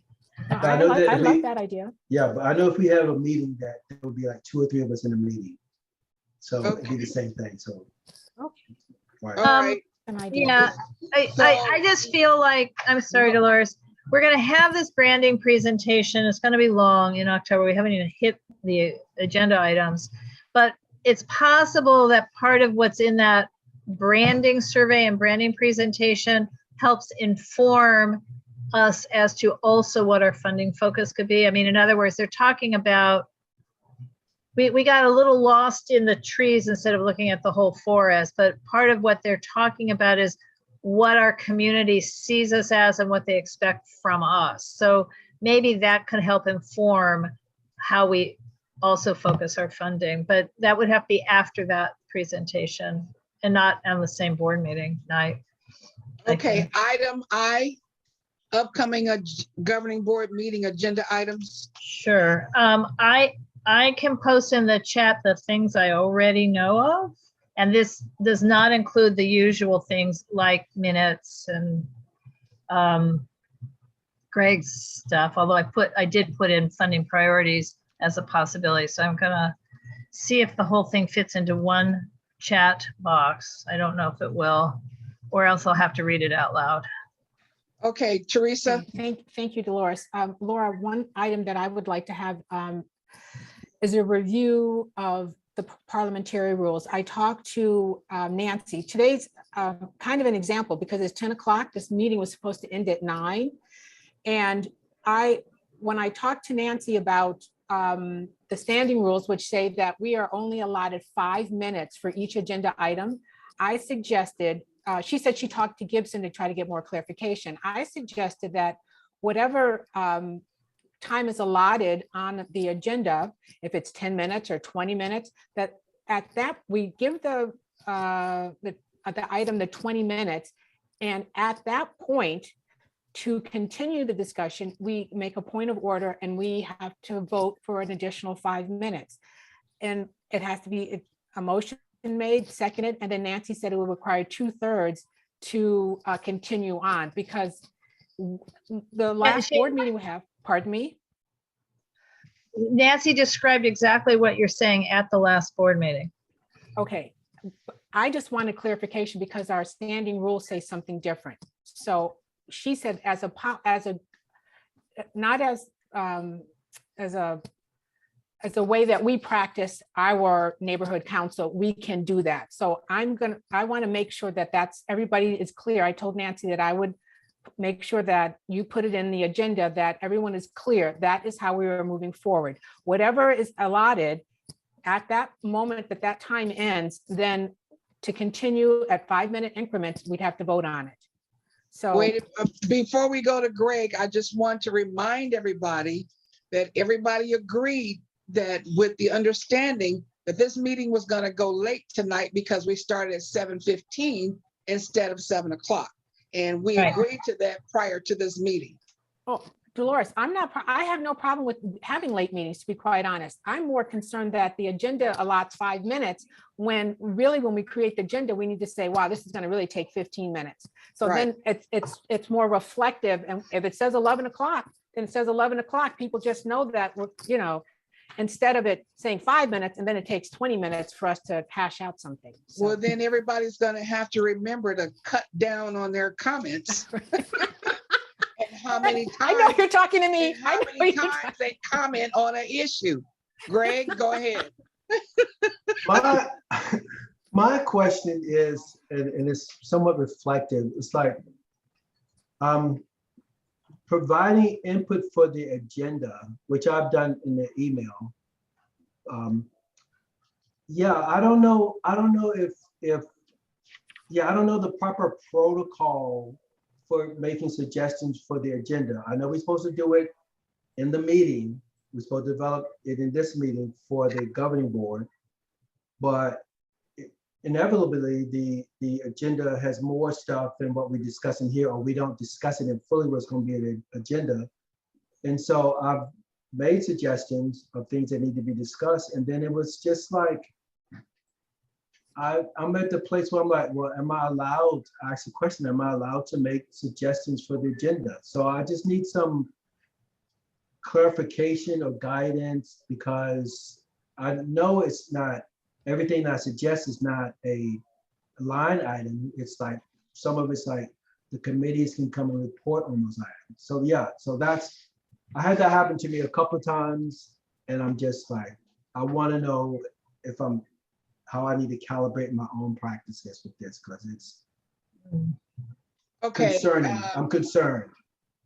Well, my comment is everyone is entitled to give their opinion about or suggestion about agenda items. And I just want everybody to know that you had 13 suggestions, and I went over each one with you to make sure whether it was a line item or whether it was just a point of discussion. So, Laura? Yeah. Okay. So I do want to say I've posted the agenda items I am aware of, not including what Teresa just asked, in the chat, but I want to just quickly go over them when we have a moment. And Greg, the thing is, not every agenda item for governing board can be a yes, because when a random board member says, I would like to have this, whatever this is, on the agenda, they may not be aware of the other things that are going to be on the agenda. And we're trying not to have 4 hours worth of items as best we can. And to Teresa's point, I mean, for example, I know for sure, as do you, that branding presentation's not 10 minutes. I've got on what I think is going to be 45. Completing the appointments of committee chairs and co-chairs and liaisons, that's not going to be 5 minutes, because we're evaluating each one at a time. So, the removal of board members, if Dolores and I can work some magic, we will have those individuals resign before we have to put this on an agenda, since it's just so icky. But if we have to have it on an agenda and actually have a discussion of a board individual person to be removed, that's 10 or 15 minutes just for each person, potentially. Because it's ugly, people will ask questions. The person who is being proposed for removal, assuming they are there, has a right to equal time to whatever charge we bring. So we can't always do 5 minutes for every item is all I'm saying, or 10. So I try to, when creating agendas, know in advance what the big ones are that are going to take time. And again, Teresa was present at communications meeting last week, as was I, and they're bringing forward an updated presentation that we've not seen. So Teresa's concern, appropriately, is that, well, since we haven't had any input into the new version, A, it'll be too long, and B, it might get voted down. But I want it on this agenda because, and this is important, on the November agenda, I already know we have an oil drilling case and we have candidate interviews for board member seats. And those are time consuming. So we wouldn't want to add branding to that agenda either. So some of the decision making, Greg, that I engage in is just knowing what's coming down the road and how do we divide them up among our agendas. And again, for Teresa, obviously some of these are not just a few minutes. So I try to just be aware of that. So that's my thinking on agendas. And I put the times in. Can we just go over the agenda items? Yes, please. After 10 o'clock. And yes. I'm hungry. Okay. And you know, I keep saying tonight I'm making chicken noodle soup. Ha! And I don't mean out of a can. Okay, so I've posted in the chat, but I also have it in Microsoft Word and I can send it out if you guys want. But removal of board members, complete the appointments of committee chairs, co-chairs, and liaisons, the branding presentation, possibly a community impact statement on this new motion for the proposed affordable housing overlay zone. That will be either October or November, but I think Dorit's going to do it for October. Do we need to put the board members' names in on the agenda? You mean who's leading the thing? Yeah, we can do that if you want the format to, yeah, that's not a problem. We put the times, try to put the times and the person leading the discussion. Okay. Right. And then we are moving forward. I'm sorry, we're moving forward 4 NPGs and the business cards, canvas board members to see who wants 100, who wants 250. Up to you guys. We had said at the last board meeting, moving the standing rules discussion forward again. You know, we finished a time. You know, Nancy was clear. I've got 20 minutes and I'm done. So we continued it again to October. You can tell me if we want to or not. And it may be premature to do so since the Board of Neighborhood Commissioners has not yet approved the new draft of the digital social media policy, and that's part of our, becomes part of our standing rules. And then Greg, if you do want to have funding priorities on the agenda, and just a general comment, again, I don't, when government officials reach out and say, we're gonna come, that's just a standing item. So I try to keep it to 10 minutes total among the government officials. At the moment, I just know that Jimmy Gomez or his deputy have reached out again for the October board meeting. But we don't vote on which government officials get to come or not.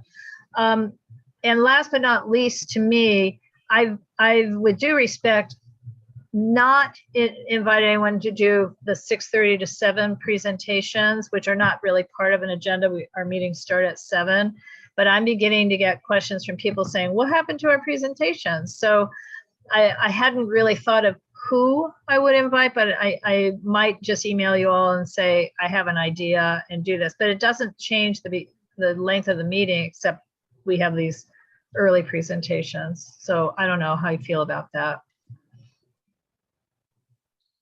Okay, how do I exit this? Exit what? Oh, the chat? No, the full screen. I don't know. When you Hit escape. Huh? Oh, There's a button, ESC, it's escape. It'll minimize it, I it think. didn't say well, escape. I think you just need to change your view. Right now, at least on my computer, I have the same view you do, which is the speaker gets the full screen and the rest of us are little boxes. Okay, so we're done with the items on the agenda? This is what I know of now. And to Greg's point, sometimes, but it won't happen this time. We do get land use cases at the last minute. So what we have tended to do for many, many, many, many years is that we just know there will be planning and zoning. This time there won't be. And we kind of know we'll have community impact statements, but not very often at the moment since we don't have a CIS committee. Okay, so if that is everything, then meeting adjourned at 10:09. Sure. Sure. Okay. Nothing else? No. No, just no. I'm leaving before somebody says yes or raise their Good hand. night, ladies. Good night, team. Okay. Have a good Good evening. Bye. Good night. See you around the Good night. corner. Bye-bye. Bye, Rosie. Bye. Good night, everyone. Good Good night. Good night.